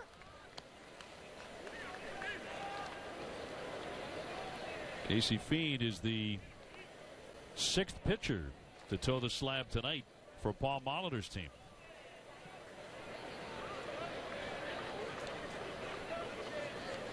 Red Sox and the Twins meeting on back-to-back days. The Twins took game 1 of the Grapefruit League schedule yesterday. Runner goes again, swing and a miss.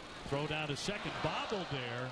So a strikeout at home plate, but Hernandez will get a steal of second base into scoring position. It looked like they had plenty of time to get Hernandez at second base, but looks like the throw bounces at second. A high fastball, almost like a pitch out, and you can see how it short hops Meneses at second base. And the runner, actually, Hernandez slowed down. He did. So a little bit fortunate. Red Sox putting on a couple of plays with Brents the batter. He winds up striking out, and here's Brennan Bosch. He doubled a run in his last time up and came around to score.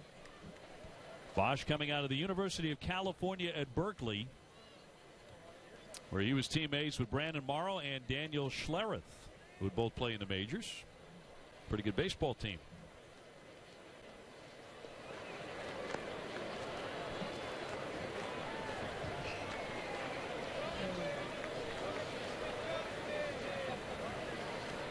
Bosch gets a lot of comparisons, or at least he did early in his career, hitting-wise, to the former Dodgers star Shawn Green. You remember Shawn Green? Yes.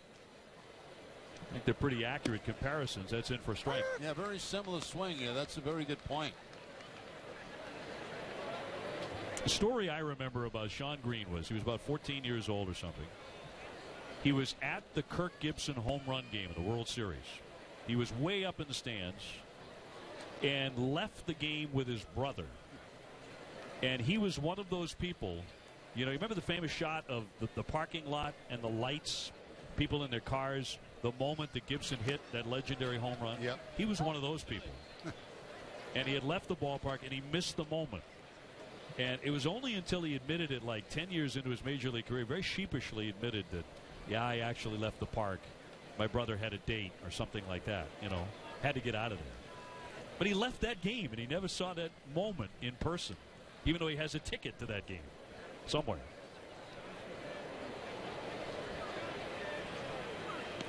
I don't believe what I just saw. Remember that call from Jack Buck? Yeah, I sure do. I don't believe what I just saw. And my dislike for the Dodgers was so deep from being an ex-Angel that didn't make me happy. Didn't make our broadcast partner too happy either. Dennis Eckersley. He did plenty of good things. Here's the 2-2. Liner scooped up there at third base, and the throw on at first in time as Beresford made a nice play. Hernandez holding at second. Now number 2. Red Sox have Williams Jerez throwing in the bullpen. Hannigan the batter, and back to that last play. Yeah, tough to tell whether the ball bounced or not, but it clearly did. And you can see him checking the runner almost for too long because it became a little bit too close at first base, I think, for Beresford's liking. But he took a long look to make sure Hernandez stayed at second base. Ryan Hannigan is 0 for 1 with a walk, but he did produce an RBI with a ground out in the 4th inning to shortstop. It's going to take a hit or a mistake to get this run in. Red Sox ahead, though, 3-1 here in the top of the 6th inning. And the 1-0 finds the strike zone. Ryan Hannigan, a graduate of Andover High in Andover, Massachusetts. His father, Mike, was an FBI agent in Boston.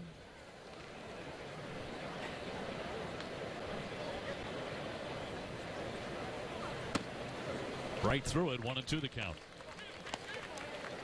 And Hannigan, of course, the veteran catcher on this club, very young catching talent with the Red Sox, and certainly Hannigan, the guy that you kind of like to have around. You know, Jason Varitek, of course, spreading a lot of knowledge. Rich Gedman to his left, former Red Sox catcher.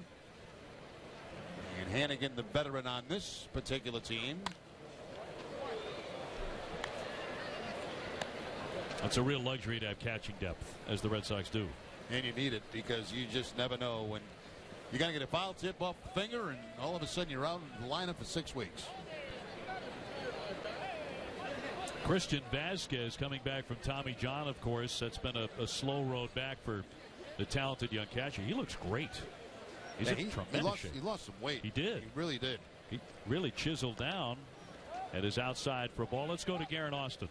Hey, thanks, OB. You know, I caught up with him yesterday, and he said that he is so eager to get into a game situation. He threw to the bases yesterday, and he said he feels absolutely no pain, and he's really looking forward to catching the simulated game with David Price on Saturday. And as you guys mentioned, he looks fantastic, and he said his diet is really strict, but the results are worth it. And, Jerry, he must be doing whatever you're doing because you also look fantastic. Oh, well, thank you, Garrett. Wow. Fly to right field. And Santana will make that catch for the out. We don't have to go away, do we? Yeah, we do for a break. I know you're not going to eat anything during the break.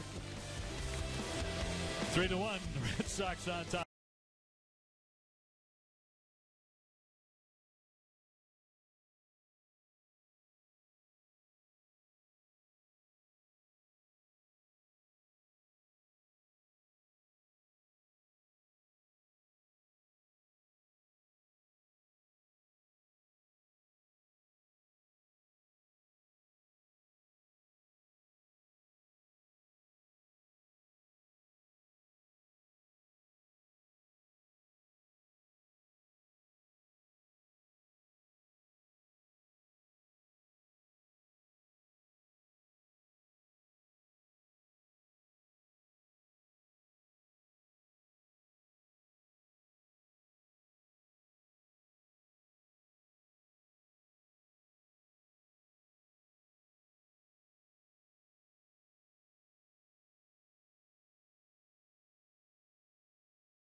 Guests will just visit redsox.com/premium sales or email premium sales at redsox.com to learn more about Red Sox suites and premium packages.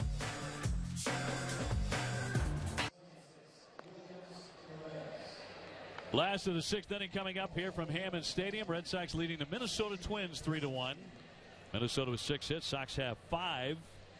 And we continue with a number of changes, including on the pitcher's mound, where Williams Jerez, the left-hander, will become the new hurler. Red Sox with a number of other changes. Butler becoming the new catcher as he takes over from Ryan Hannigan, whose night is done. And it'll be Sturgeon in left, and Rutledge moving from second over to third base. Hernandez now the second baseman. Rosario now the new right fielder.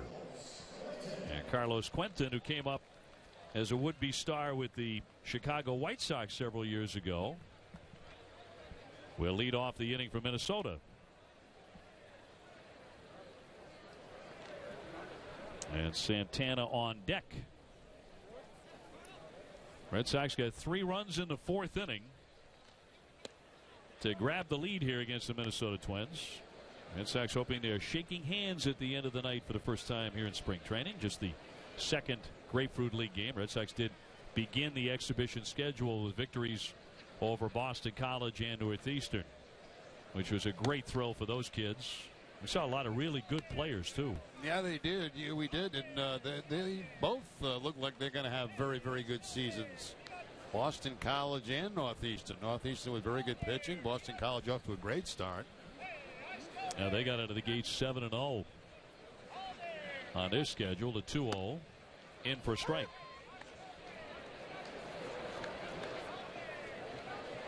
The Red Sox tomorrow will be entertaining Tampa Bay at JetBlue. Joe Kelly will make his first start.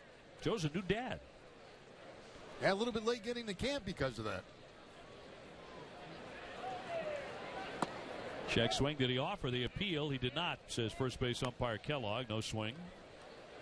Stephen Wright, Junichi Tazawa, Craig Kimbrell will make his Red Sox debut. The outstanding closer. I'm itching to see Big Papi swing the bat in a real game. And I mean, that's inside for ball 4. We all know it's David's last year. He's announced he'll retire at the end of the season, so you want to get to see him as many opportunities as you can. I know it's spring training, and you can say, well, it's spring training. But just to see David back swinging the bat in the lineup against real major league pitching for the first time this spring, I'm eager to see it. Yeah, I am too, and you know, it's going to be Probably a struggle for him early in spring training. He doesn't need a whole lot of at-bats. He really doesn't. You know, he's had some terrible springs, and then come out of the gate really swinging the bat pretty well. So, you know, that's why he hasn't played in these first couple of games. He'll get that start tomorrow at home, probably get a couple of at-bats, get out of there. But you're right, Dave. You know, it's going to be special all season long. And if fans have a chance to go to Fenway and see him play for the last time, see him hit for the last time, and it's going to be certainly quite a ride for David Ortiz all season long. Santana takes one down low. I personally just want to go out and see him in the playoffs one more time. You know, one more of those big home runs in the playoffs, I think would be very nice. Grab another ring. David likes those sparkly things. He likes the shiny stuff. Be great to see that. And have another big season. I mean, he just had an awesome 2015. Individually, that's in there for a strike on Santana. That's why I wasn't quite sure what he was going to do. You know, whether he was going to retire or continue to go. He had such a good season last year with the home run and the RBI numbers, and there was no sign that you know, he was getting tardy with his swing at all, and it kind of hit me a little bit by surprise when he announced it. High, deep drive, well struck to left, Sturgeon back. He's on the warning track, and that's onto the berm. That's a 2-run homer, and this game is tied. Santana launching one onto the grass out there.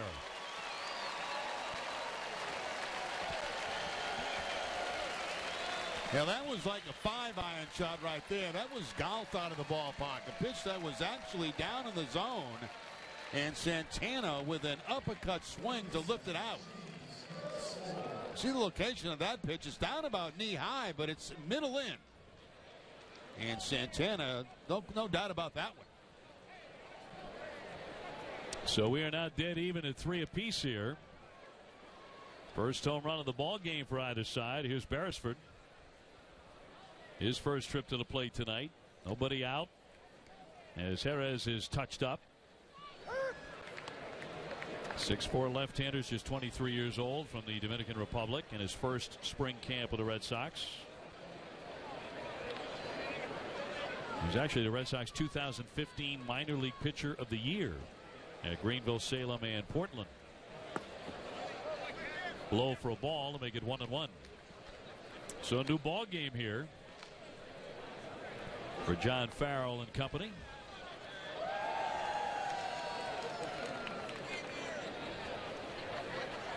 Twins are a team that figured to hit plenty of home runs. That's going to be a big weapon for Minnesota. Check swing rolled foul. Back to David. I mean, it's so early in spring training. You're not seeing a lot of stories and a lot of coverage necessarily yet about this being Poppy's last season with the Red Sox. Those will start soon enough, but it's still hard to get your head around it that he is going to leave at the end of the season. Yeah.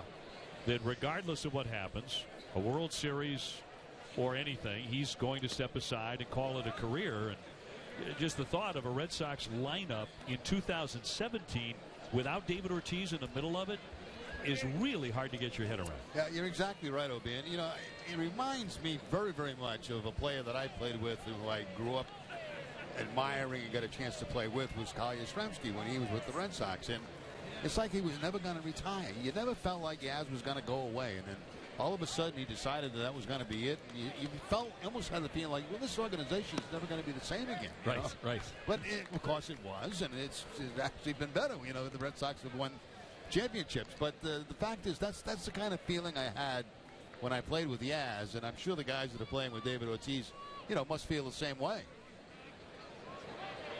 I think it does to Pedroia. I mean, when he walks into the clubhouse for the first time and there's no David Ortiz anymore. Right. And what's going to go through his mind? 3-2 rocketed past third down the line. A fair ball and a roll to the corner. Beresford heading for second.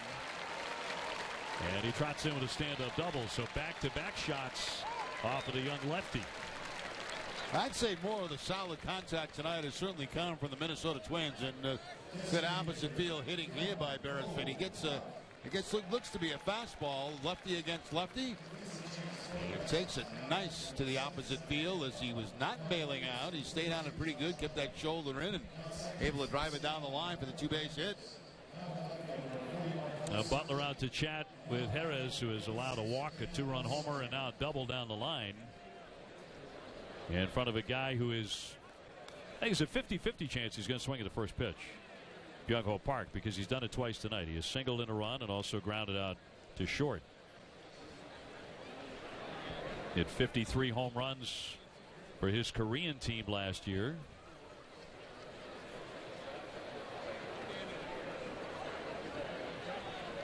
They're hoping they have a star in this guy. He does swing at the first pitch and pops it into right center. Lamar with plenty of room. Beresford back to tag, and he will hold as the throw comes toward third base. A little bit offline, but he does not advance. And that's the first out here in the 6th for Minnesota. I give Park credit on that because, you know, a big power guy that hits home runs. He tried to hit that ball deep enough to the opposite field to get that man at third base. It was not quite deep enough. It was the center field, but at least he gave it an effort, and I admire that from him. I expect him to be a primary DH. The Twins have actually followed him since high school. They've really been tracking his career since he was a teenager. Here's Polanco. That bounces up there. Good stop by Butler as the runner holds at second. That's a very good job by Butler because the fastballs, a lot of time when they're down in the dirt, they find the 5-hole. But that time he's able to get down and block it. The ball actually catches him as it bounces in front of the plate and right up to the chest protector.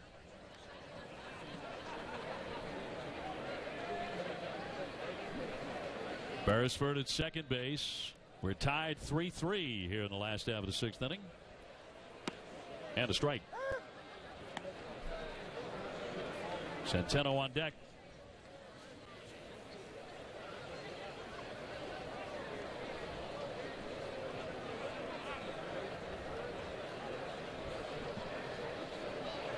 Sox with games coming up over the weekend. Saturday facing the Yankees for the first time. Check swing and it's down low. That'll be in Tampa.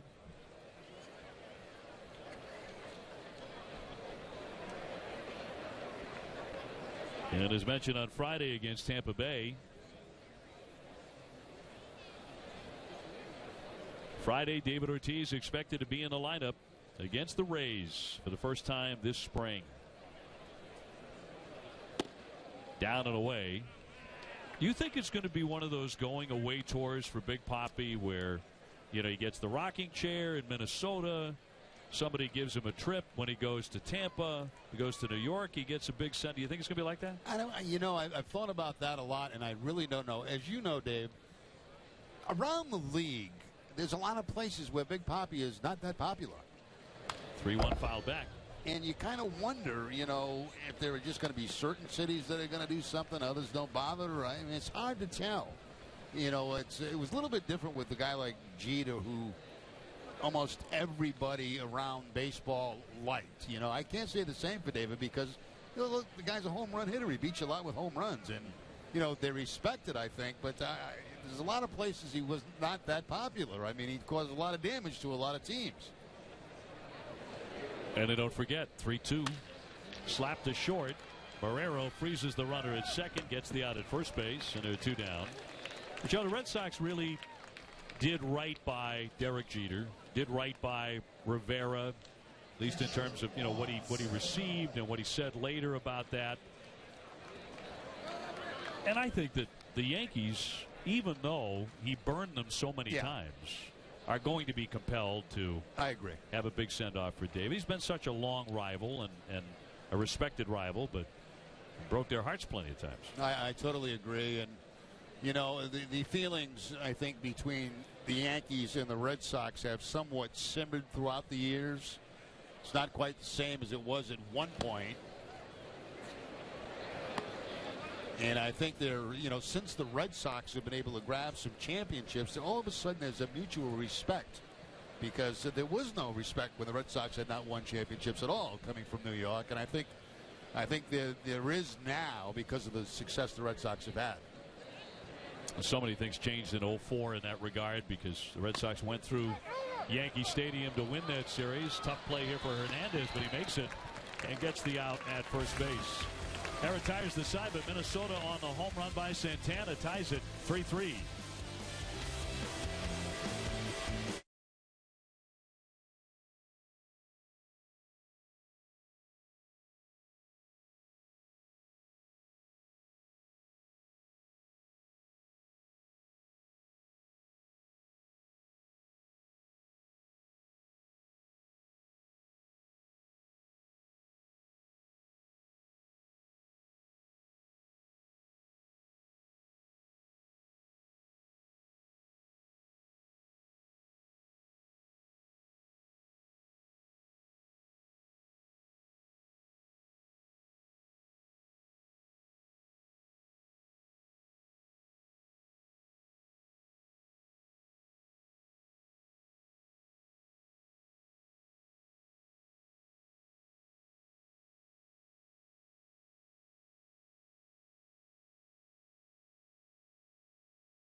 Well, moving into the late stages here, this spring training game between the Sox and the Twins. We're tied up 3-3 here at the top of the 7th inning. Dave O'Brien, Jerry Remy, Garen Austin with you. Alan Craig has gone all the way to this point. He has a base hit for an RBI and is 1 for 2. He takes on the left-hander Aaron Thompson. New pitcher for the Twins. Hits that one sharply. Stabbed by Beresford behind the bag. A long throw in time. 1 man out.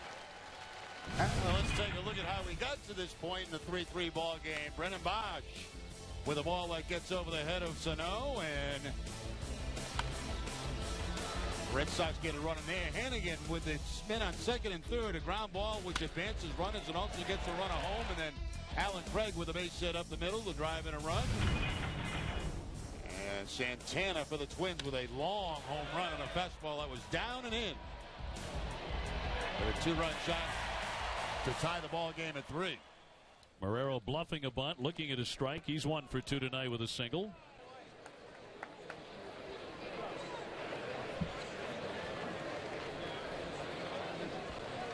Devin's cousin Chris Marrero also played in the Red Sox system. He's a first baseman for the Paw Sox.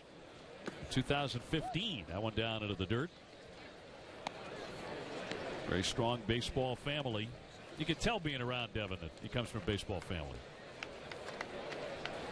Serious glove men.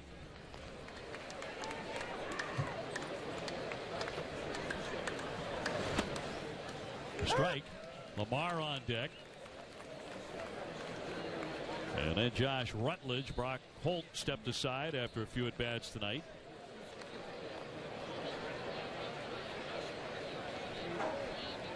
Minnesota has out-hit the Sox 8-5. But we're tied 3-3.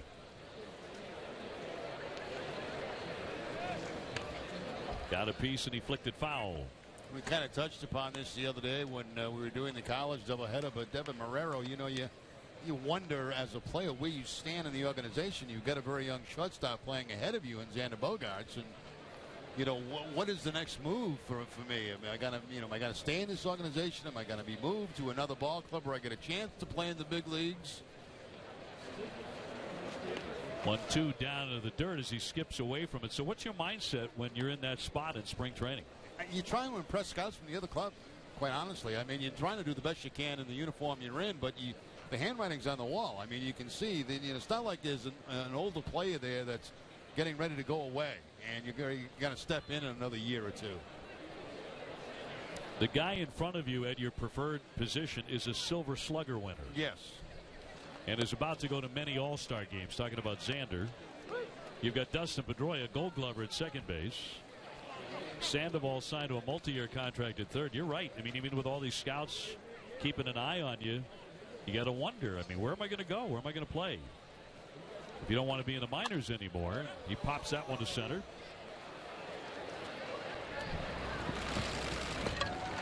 Two fast outs for the Sox here in the seventh inning in front of Ryan Lamar, who will bat for the third time. Yeah, I've been in those situations around players and that have spent time in the minor leagues, and they never get that opportunity to come to the big leagues because there are good players in front of them, and really what they're playing for is to impress the scouts all the time. And it becomes frustrating. The one thing you hope that doesn't happen to young guys is they get completely frustrated with their situation, and it affects their performance, whether it be at the major league level or the minor league level. Lamar tonight is hit into a 3-6 fielder's choice. He's also struck out looking. Young hitter was in the minor leagues last year at Louisville, where he hit .257 with 8 home runs. Sox 3, Twins 3, and we're into the seventh inning at the spring training home of the Twins.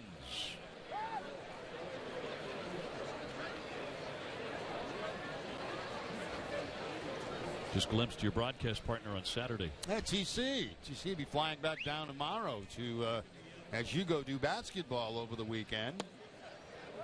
He will be doing games on Saturday from Tampa and Sunday from City of Palms Park. Very, very lucky. I mean, JetBlue Park to have TC. I know. We're in Fort Myers. How many years was it in the old ballpark? A long time. Makes perfect sense to me. Chop foul. I don't think JetBlue appreciates me saying City of Palms Park. That's probably sure. Not. That's a safe bet. I'll be with you on Sunday. Oh, you'll be back Sunday? I'll be back on Sunday, yeah. Oh, so you're doing the game and getting a flight that night? Or a flight that morning? I'm going to be flying back late that night, courtesy of Air Vital. Dick Vital's plane. Coming back with Dickie B. He's got a plane? Not, yeah, he's got his own plane, and I'm coming back to Sarasota with him, yeah. I did not know that. Yes. He's a sweetheart. And he's a Tampa Bay fan. Huge race. We see him at Red Sox games all the time.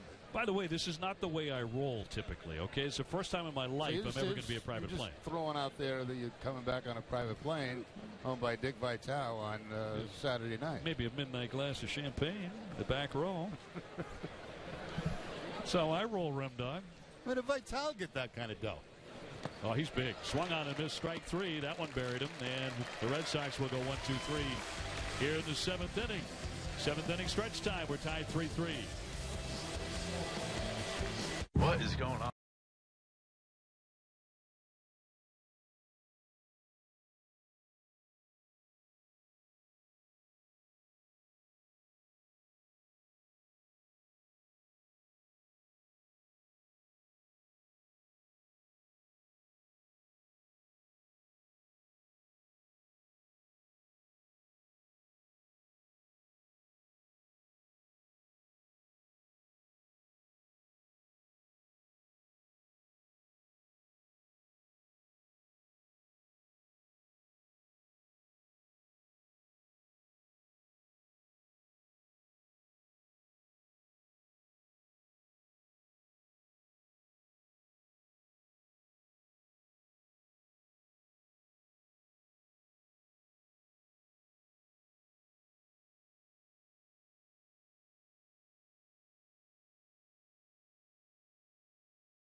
The fans continue their stretch here at Hammond Stadium. Jerry Remy, Dave O'Brien, Garrett Austin with you.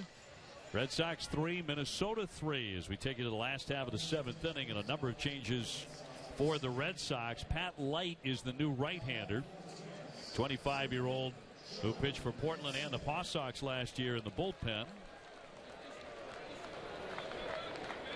And we'll catch up to the other changes in just a moment. It'll be down and away for ball 1.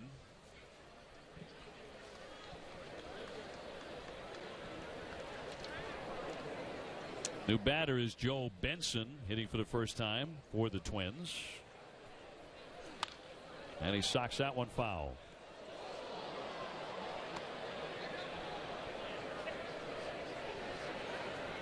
Benson, right-hand hitter out of Illinois.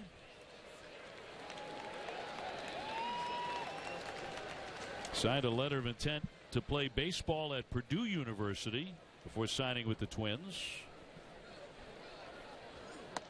So we get guys in this game tonight from Cal, Berkeley, and Purdue. Places that would not have gratefully received my application for admission. No. Nor mine. 1-1 broken bat. One hopper to short, snagged by Hernandez. Low throw, but he got him. One out in the 7th inning. I just for a second want to get back to this plane thing. Does it have engines, or is it a prop jet? No, this is a jet. It's a legitimate jet. This is Dick Vitale's own jet, and this is how Dick gets to games all over the country. Because I partner with him. He offered. He said, you're going back down to spring training. Why don't you take a lift? Yeah. And I said, what do you got to eat on the plane? And he said, we have snacks. We have peanuts and we have popcorn stuff. And I said, okay. He doesn't fly it. He's got a pilot. Oh, God, no. Yeah. No. God, no. Yeah. No. He has professionals do that. I would not step foot on that plane. I can't if Dick said, I just got my pilot's license. It's going to be awesome. Hernandez, knocks it down, picks it up, throws, and pulls him off the bag. So another base runner for the Twins as Hernandez mishandled it initially. Had a little sloppy that time right there. It should have been a play actually a play could have been made, but just bounces right out of looked like the webbing of the glove. And then from that point, he had to rush to throw and no chance to get the runner at first base. So what should have been the second out of the inning ends up being an error and a base runner and late in the ball game. I mean, nothing really difficult about this. You see the hop. It's a high hop of about thigh high, exactly where an infielder likes it. So the Red Sox hoping to turn 2, and it's going to be inside for a ball on the left-hand hitter.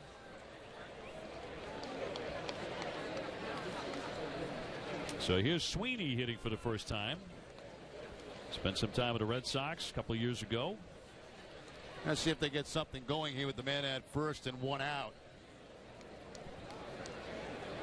Carlos Quentin on deck. You made the point earlier, that was a great point about why the Twins had bounced back last year and were in wild card contention right down to the last few days of the season. In fact, the second to last day of the season. It had a lot to do with Paul Molitor's managing style. Yes. And getting back to being the old Minnesota Twins. The Twins way. And it's been like that for years and years. They just play the game the right way. No matter what kind of club they had, whether it was a very good club or not so good, there's certain things that they do hard. They play hard. They run the bases hard. They try to go first to third. They move runners over. They've always done the little things to help them win games. Light's 3-0 pitch and in there for a strike. They got away from that a little bit over a period of like 4 years where they lost 90 games. They lost 90 games every year for 4 years. And in fairness to those clubs, they didn't have very much talent. They did not. A lot more talent on this team than last year's team. Runner goes, pitch outside. That'll miss for ball 4, throwing down anyway, but it's a walk. So Sweeney will take the free pass. That'll put runners at first and second. Now you saw Molitor in the dugout putting on the signs, giving them to his third base coach, and the run was put on. Not a hit and run, but a run and hit. On the 3-1 count, and the ball going to be outside. No need to swing at that. Play is completed anyway, but it ends up being ball 4, and Sweeney just makes his way down to first base.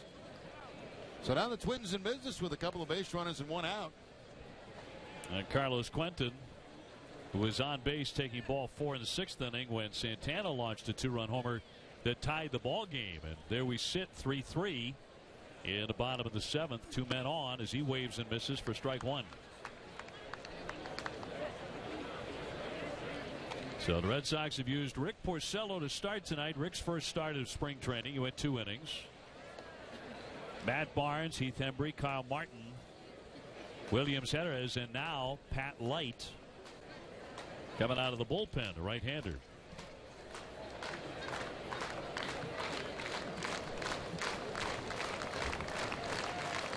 Red Sox hoping for a ground ball right at somebody, but Quentin comes up empty again. It's 0-2. Santana is on deck. He showed some serious power his last at bat. Really pleasant night here in Florida. Temperatures in the low 70s, no humidity. Very, very comfortable night. Great night to play. Light thinking strikeout. Too high with a heater. Tries to elevate on the no ball 2 strike count. See if we get a chase, but no chase that time by Carlos Quentin.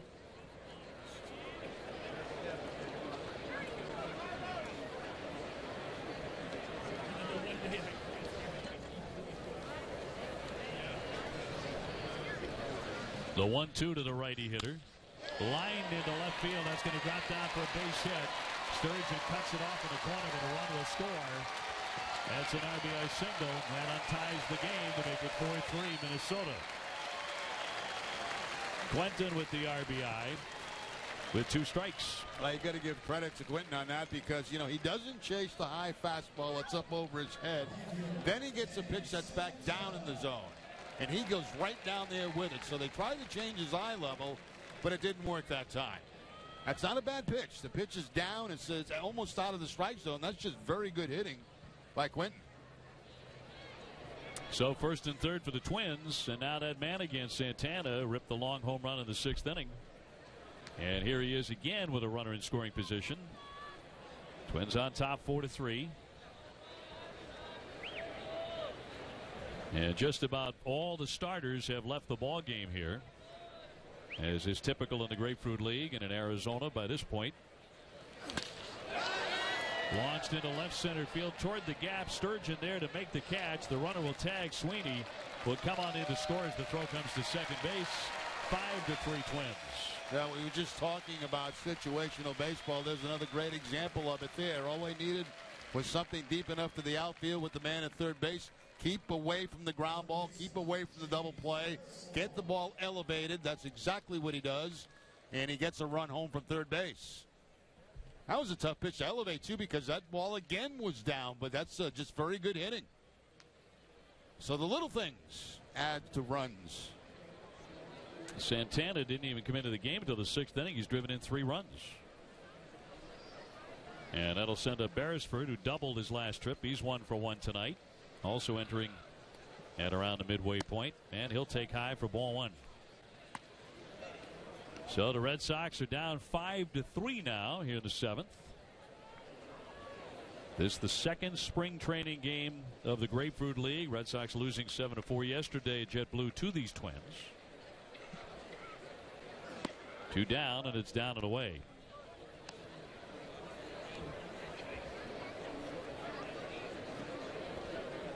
The Sox in the first month of the regular season will be facing Baltimore, Toronto, and the Yankees from inside the division. Also facing a very, very good Houston Astros team. That'll be on the road in Houston. A series in Toronto as well, another in Atlanta. And first homestand's a long one. 3 with Baltimore beginning on the 11th of April. Then 4 games with Toronto and 3 with Tampa Bay. And let's hope the weather cooperates in April back in Boston. What are the chances of getting 1 snow day in Cleveland? We're going to be there 5 nights. Oh, jeez. I'd say it's pretty good. That snow coming off the lake. Yeah. Lake effect. Lake effect snow. You get like 5 feet. Yeah. It's lovely in April. There you go. 3-1 pitch. To third. Dominguez across the diamond. And that's out number 3. However, the Twins have untied it. They get a pair of runs. We move on to the 8th inning. After 7, 5-3 Minnesota. All right, guys. I want to show you.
Ace Ticket.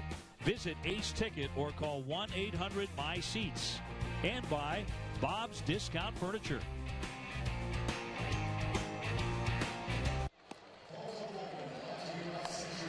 The Red Sox now down a pair as we go to the 8th inning. 5 runs on 9 hits from Minnesota. 3 runs on 5 hits and an error for the Red Sox. Most of the regulars have long since departed in this one. The Sox coming up with the top of the order, 1, 2, and 3. And a new pitcher will be Taylor Rogers, a reed-thin left-hander at 6'3", 170 pounds. See his numbers at AAA Rochester last year as a starter. He went 11-12 with a .398 earned run average. And Josh Rutledge will test him first, and he got hit. They're going to send him to first base. That's one thing you don't want to have happen in spring training. You'd rather swing the bat.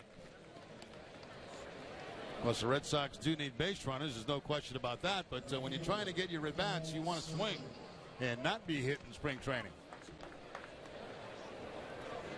So Rutledge will take his base in front of Sturgeon. Rutledge, a product of the University of Alabama. And Sturgeon to dig in. And he'll take ball 1. So this will come down to the reserves on both sides tonight. Sox will be back at JetBlue on Friday against Tampa Bay. Socked into right field. Santana backing up, and that's going to be up against the fence.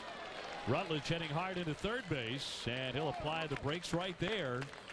And the Sox with something going on here. Second and third, nobody out. Well, rocket here by Sturgeon as lefty against lefty, and again, no give on that front shoulder. He just stays right on the ball, and that ball very quickly over the head of Santana out there in right field. Of course, wisely being held up at third base was Rutledge, down by a couple of runs. Don't want to take that chance on being thrown out at home plate with nobody out. Down by 2. And Marco Hernandez with an opportunity to tie it right here with a base hit. He takes inside a ball. 23-year-old from Santiago in the Dominican Republic. He was at Portland and with the Paw Sox last year. For Portland, he hit .326. He checks and it's a strike.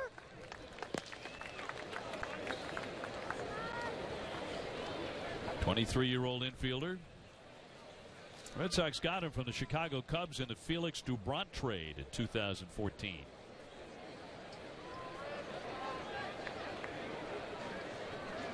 Two men on at second and third. Red Sox threatening here in the 8th inning in this Grapefruit League contest. Rosario on deck.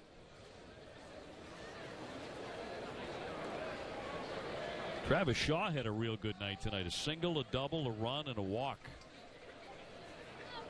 Playing third base. Yeah, getting the start at third base tonight for the Red Sox. 2-1 home. That missed away. One more like that, the base is going to be loaded with nobody out for Rosario. Red Sox trying to battle back here.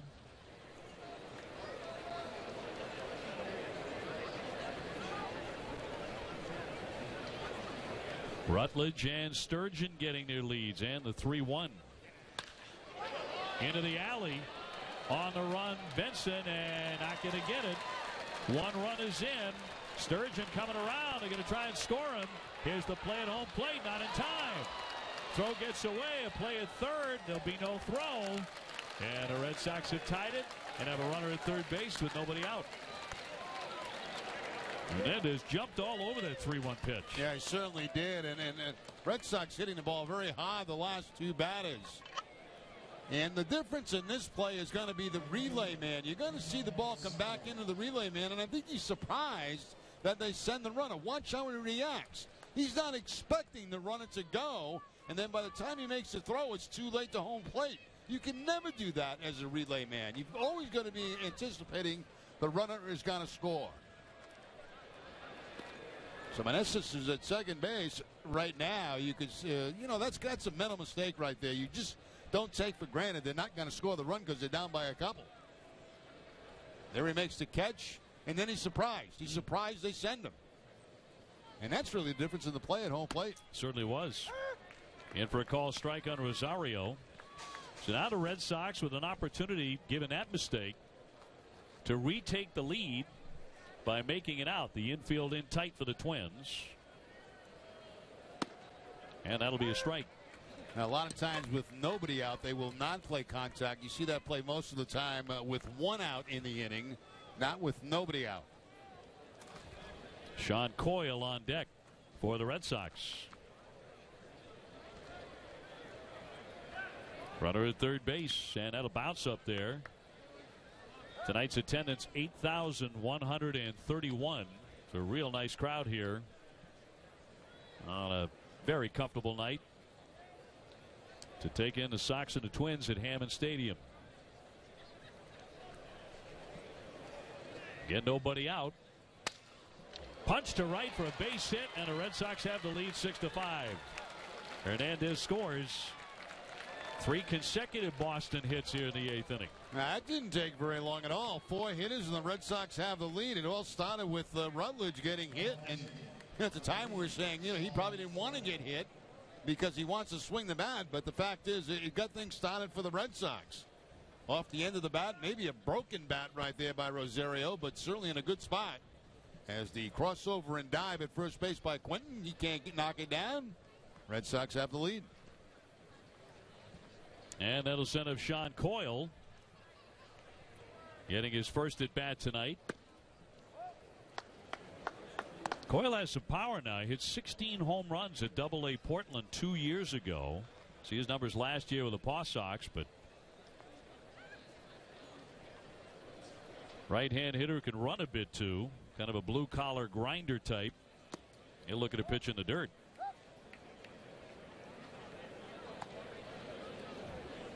Coyle, a native Pennsylvanian. His brother Tommy was drafted by Tampa Bay 4 years ago. So yet another baseball family.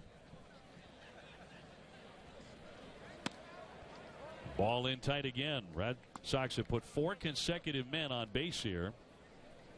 It started with Rutledge getting hit by the pitch, and you touched on it right away. I mean, the last thing in the world you want to do with a 2-run lead. Right, exactly. And I wouldn't be surprised to see the green light. No, not ball, not even close. But I thought maybe he'd have the green light there if he had a strike to swing at because of the pop that you mentioned, Dave.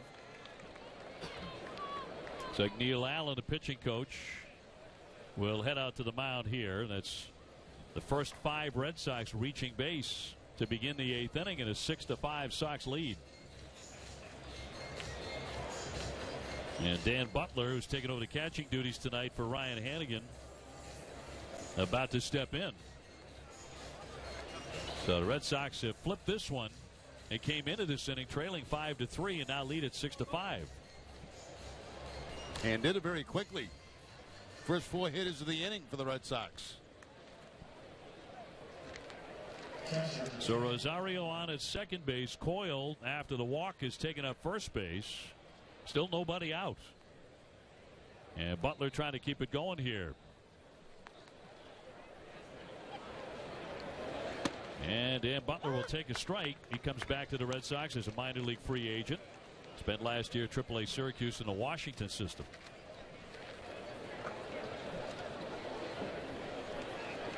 Sam Travis would be next. John Farrell going to his bench heavy here. That almost hit him. He had to jackknife out of the way. With that Nationals team, I thought the last couple of years had as much or more talent as anybody in baseball, and were the biggest disappointment for me. Yeah, I have to agree with you. I don't know if it's the biggest for me, but the fact is they did have they got all that pitching, and you think with that pitching staff they're just going to run away with things and make things look easy, but certainly wasn't the case. I mean, they added Max Scherzer. Yeah, and still couldn't get it done. Yep. I mean, they were the talk of spring training last year. Here's the set kick in the 2-1, and that missed badly, so he's all over the place. Rogers. And the Red Sox are benefiting.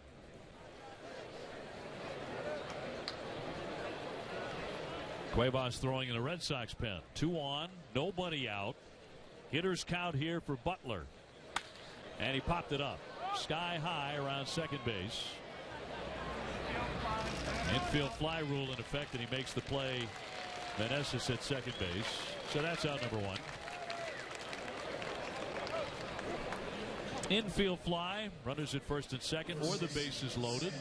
Less than 2 outs, and a pop-up or fly ball that can be caught on a normal effort by an infielder is an automatic out. And runner goes at his own risk.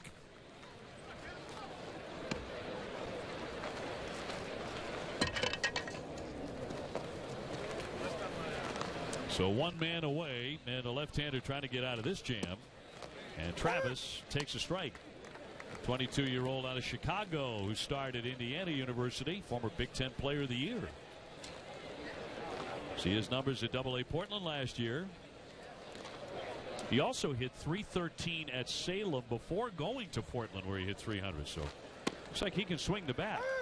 As Travis takes a strike, he's in the hole now, 0-2.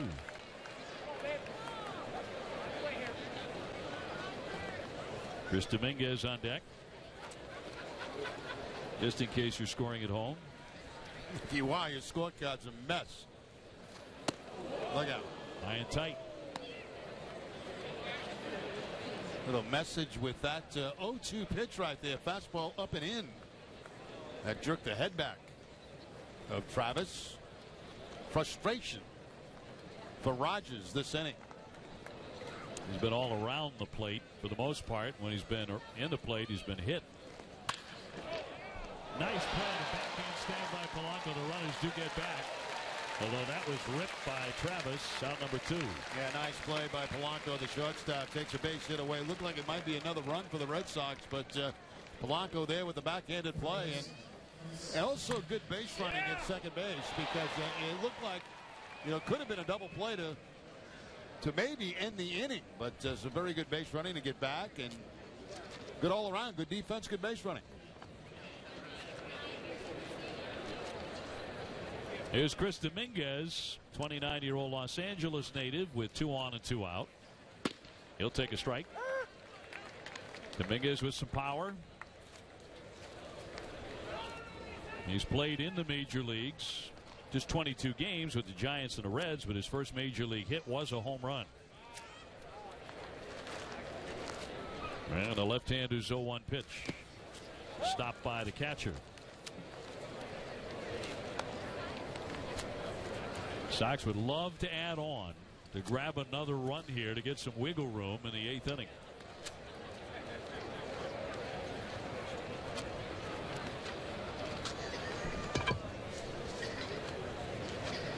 Rogers 1-1, and that's a strike.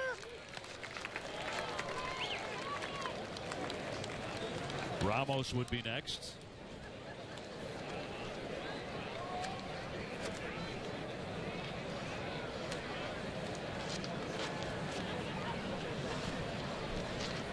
And a left-hander looking for a strikeout will not get it there.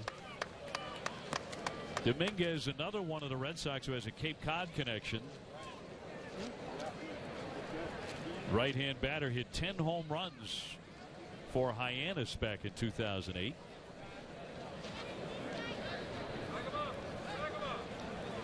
Such a great league. Kids go to the wooden bats. Swung on and missed. Down to go strike 3. But the Red Sox rise up and score 3 times. To the last of the 8th we go. Red Sox 6 and Minnesota 5. Stay on top of your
Seats, price, and benefits Fenway Park has to offer.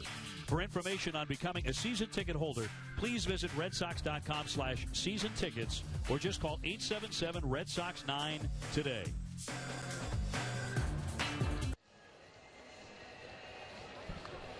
Bottom of the 8th inning, Red Sox have surged into the lead here against the Minnesota Twins, 6-5. Twins still leading in the hit category, 9-8, but the Red Sox have the lead where it matters most. Trying to win their first spring training game. And here comes William Cuevas, the right-hander, 6'2", 215 pounds from Venezuela. Pitched in the Sox system last year for Portland and Pawtucket. And as a starting pitcher, he went 8-5 for Portland with a 3.40 ERA in 19 starts. So he threw the ball very well. 91 strikeouts and 95 1/3.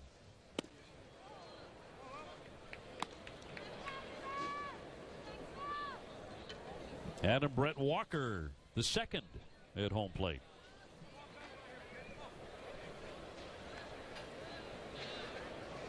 Jerry, is there anybody left? That's what I want to know.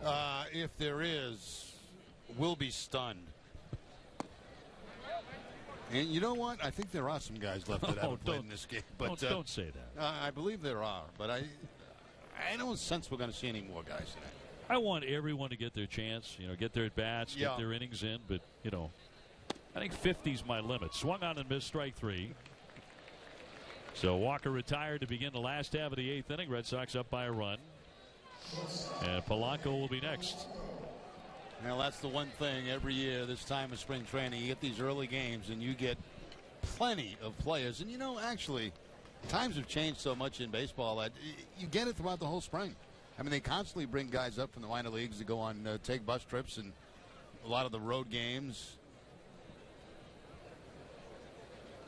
I swear sometimes, though, they grab players from other teams' camps that you've never, ever seen before. No, I agree.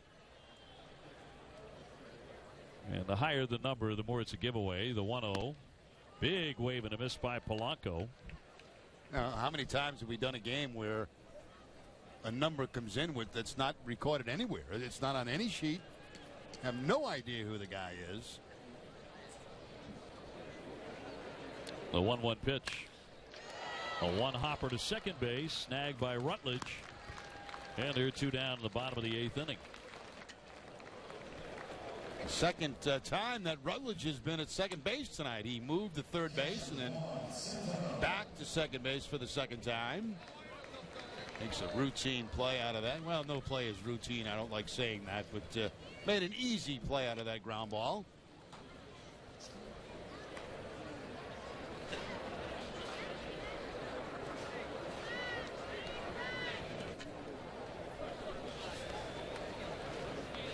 Santino will take one in there for a called strike. He's taken over at the catcher spot.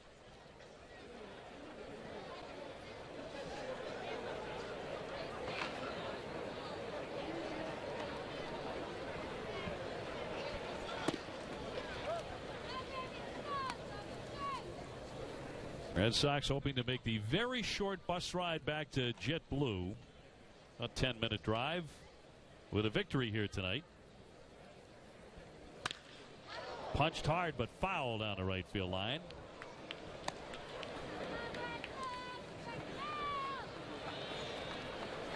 Yeah, these night games are certainly not player friendly during spring training. The whole program in spring training is based on day games and early arrivals at the ballpark. Most guys, a lot of guys get there sometimes 7 o'clock, 6:30. And when you have a late night game like this, it changes your routine a little bit. Popped to short center field. Rutledge, the second baseman, with a catch.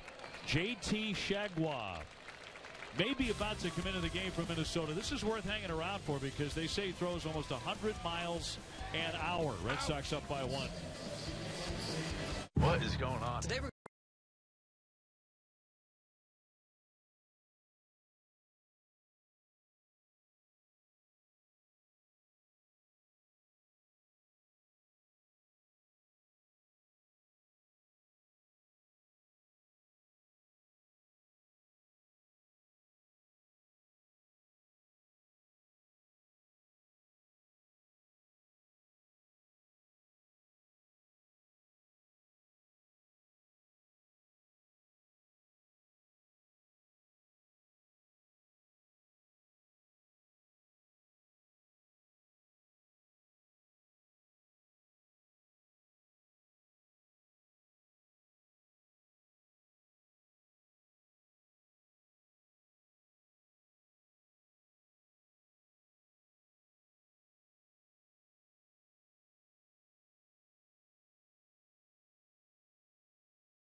Red Sox on top here, 6-5 as we go to the 9th inning. Hey, Jordan's Furniture is the official furniture store of the Boston Red Sox. Right now, get up to 60 months with no interest on anything at Jordan's Furniture. You can furnish one room or your entire room, and best of all, you get to enjoy it right now. Visit Jordans.com for details. Well, here's the youngster we were talking about, J.T. Chagua, and he is something to see from what the Twins tell us at 6'3", 200 out of Sulphur, Louisiana. They say he gets it up there in the upper 90s.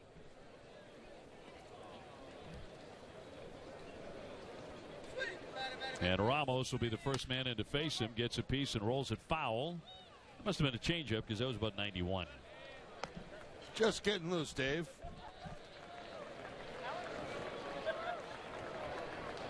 throwing the upper 90s, you got to be looking at a potential closer in the making here. They started Rice University, then him in the low minors last year. He expects to start the year in the minor leagues this year. That last pitch touched 95 miles an hour. Seems like everybody coming out of the bullpen now throws 95 miles an hour. It's amazing. That's a changeup. 85. And today the median feels like it's 95 for guys coming out of the bullpen. Yeah, it's quite a bit different. It really has switched around over the years. It used to die to get to those middle guys in the pitching staff, but not anymore. 2-2.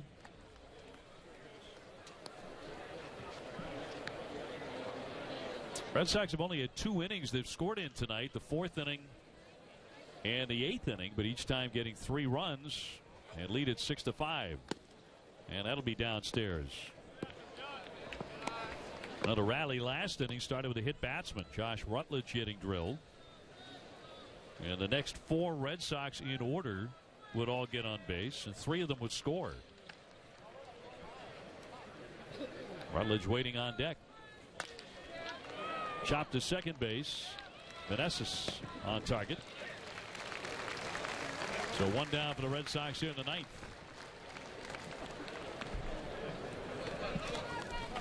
Josh Rutledge will be next. Josh acquired from the Angels for Shane Victorino last July. He has some big league experience, about 300 major league games with Colorado. Played in 39 at the big league level for Boston last year. And that is going to drill the umpire, Marvin Hudson. Catcher never caught it, and Hudson paid the price. Yeah, that was a fastball that had a lot of movement on it at 96 miles an hour. And you can see the catcher set up outside, but watch where the ball goes. Back inside, and unable to get the glove up in time because of the velocity is the catcher, Centino. Man, right off the face mask. And they're going to take a look. Probably going to run through some of those initial concussion tests. See if the jaw is still aligned. Man, he got drilled. Yeah, he really did. And, you know, the catcher feels as bad about that as anybody else. But there's really not much you can do when you're catching a guy that throws as hard as this, and then the ball moves to the complete opposite the place that you've set up. There's really not much you can do about that at all. Set up outside. You can hear that.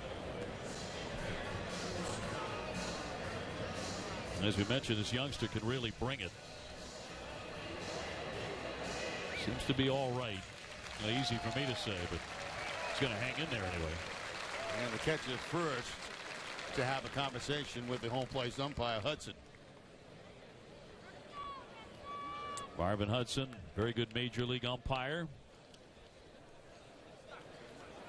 So to count 1-0 on Rutledge. Bases empty. 1 man out, 9th inning. Red Sox leading 6-5, and that's a strike.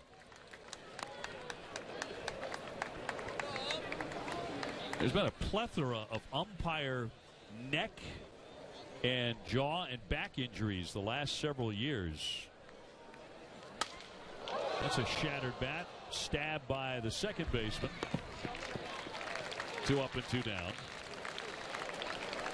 I've seen umpires forced into retirement because of injuries to their vertebrae. Well, you know, the impact that they take every 4 nights behind home plate is, you know, almost as bad as the catchers. I mean, a lot of times they're getting hit. You can see that head just jar back. You know, the mask is there for a reason, but I mean, it absorbs some of it, but not a lot of it. Sturgeon looks at down low, ball 1. He ripped a double and scored a run an inning ago. The Red Sox leading 6-5 here in the 9th. And hoping to salt the way of victory here at Hammond Stadium. Into the dirt. Every once in a while, you'll see a baseball game replayed somewhere from back in the 70s. You'll see the giant chest protector. The big balloon. The big balloon. Yep. You know, which has gone the way of the dinosaur. But these guys don't have half as much protection anymore. No, you could put your arms, your hands behind that balloon. Trickle to the second baseman, and that will retire the side. He makes all 3 plays in the inning. So the Sox will take a 6-5 lead into the bottom of the 9th inning. Trying to put one into the win column tonight here in Florida. Can I get a medium coffee, cream, 2 sugar?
Red Sox using 7 pitchers in this game. They have a 6-5 lead as we go to the bottom half of the 9th inning. Marvin Hudson got a little more attention in between innings by the Minnesota Twins trainer just to make sure he was okay. And he continues to shake it off. That vicious pitch right to the face mask. High pop up back behind home plate. Butler looking for room and won't have any. It's off into the box seats. So underway in the bottom of the 9th. Yeah, it looked like in between innings the trainer for the 2 Twins came out, and again, you know, concerned about a concussion, I think, with Marvin Hudson, but he insisted he was okay, and other umpires were in the check on him, but he continues on.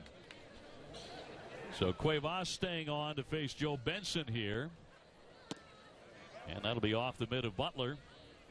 Rusney Castillo started tonight for the first time here in spring training for the Red Sox. He appeared in left field in the starting lineup. Alan Craig was at first base tonight. A wave and a miss. And Cuevas has the upper hand now. A very good changeup right there from Cuevas. Brock Holt got the nod at second base tonight. He has long since departed. Travis Shaw at third. Hit hard. Nice stab down for it. Hernandez up and throwing. Won't get him. That's going to skip toward the stands. Runner's going to hold at first base, however. And Benson will be aboard to begin the bottom of the 9th inning. They'll rule that a base hit. That's a great defensive play to start with by Hernandez as he picks this ball. That's really going to take a tough bounce on him. In between hop with an exploding hop, and then he throws it away at first base. Now, I thought for sure the runner Benson was going to go to second base on that, but he decides to hold up. And that is a break there for the Red Sox. Playing it cautiously, safe at first. So Meneses, who made a defensive mistake himself a little bit earlier in the ball game, will dig in next with nobody out. That's 10 hits now for Minnesota. And Sweeney on deck. And Cuevas from the set deals. And bunted. How about that? The right-hander will have a play at first base. But the sacrifice bunt will move Benson into scoring position. So Paul Molitor playing for a tie here. Yeah, I think everybody in the ballpark surprised about that except Paul Molitor. I thought maybe a hit and run would be something they might try in that situation. I'm very surprised in a spring training game this early they're playing for a tie. Sacrifice successful. Yeah, very good job, and I think surprising just about everybody there. The other hand flipped to first base to get the out, but they do get the potential tying run in the scoring position. Sweeney walked and scored a run back in the 7th inning. He entered the game pretty late. And he'll take one off speed outside. You know, one thing that goes unnoticed is sometimes the hustle by catchers. And Butler was hustling down in the first play of this inning on that throw from shortstop Hernandez, and was backing up the play. You know, that's something you don't see very often. Or you should see all the time, but it's not talked about very much. The hustle by catches on those throw from infielders.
Red Sox looking to turn 2 and put an end to this.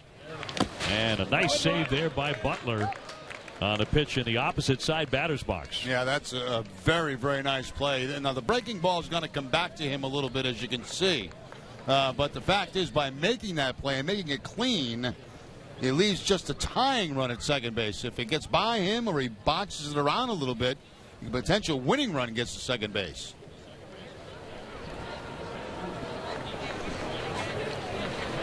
First and second for Minnesota, and the 1-0. That hits him. And the bases are going to be loaded for the Twins. That looked like a changeup that time that hit Quentin. 78 miles an hour. And Quentin, a lot of late movement on that. As he saw the changeup, he saw the off-speed pitch.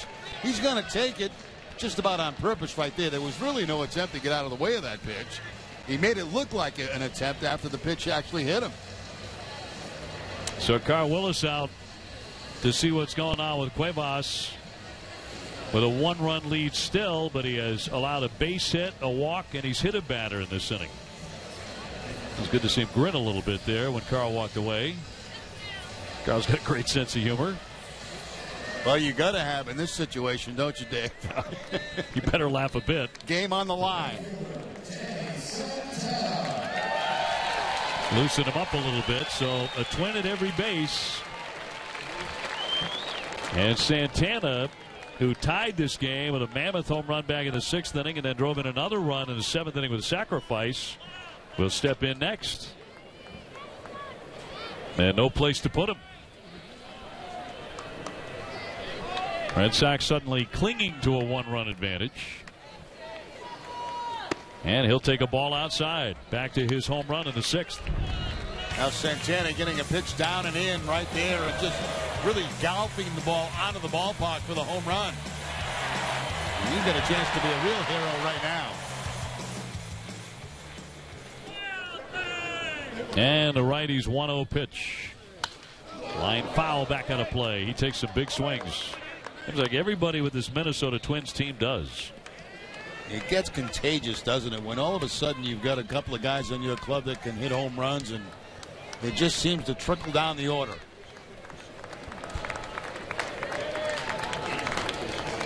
One ball, one strike. Bases loaded, one out. Bottom of the 9th. Sox up by a run.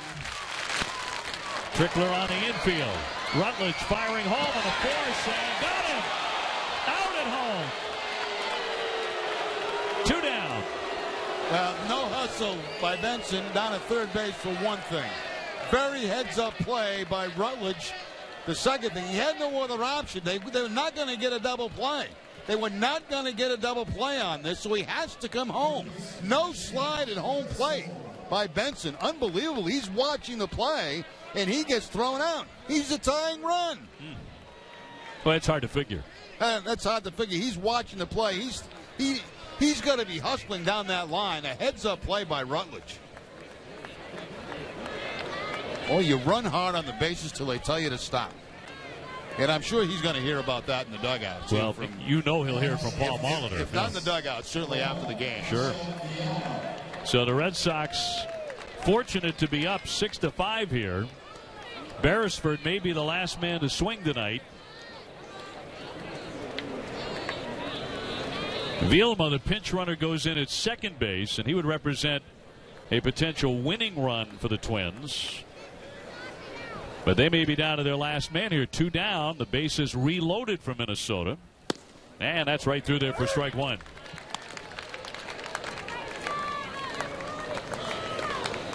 We mentioned earlier when Meneses, the second baseman, held on to a relay throw and didn't fire home. That was a mental mistake, and they may have just made another one to cost them a chance at winning.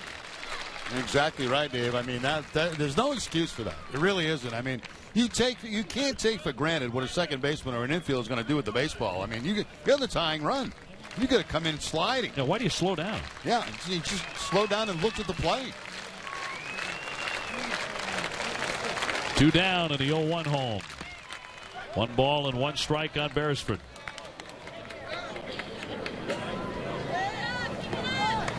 Red Sox trying to eke out a Grapefruit League victory. Game that was started a little over 3 hours ago by Rick Porcello of the Red Sox. He went 2. Gave up a run and 3 hits. Cuevas, we'll see if he's the last one to work tonight. The 1-1. Off the corner. 2 balls and a strike.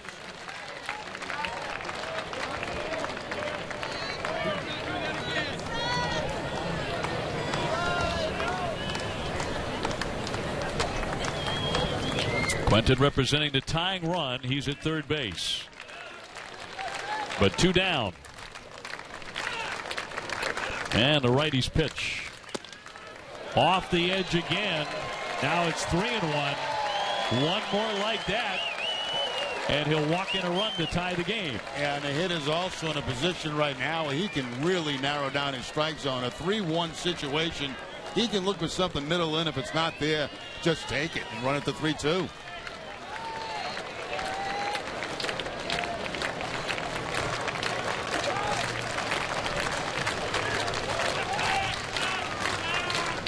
Beresford really in the catbird seat at home plate. Here's the 3-1 pitch. 3-2. Oh, he got a pitch he was looking for, too. Middle in, down. Good pitch to hit, and swings right through it.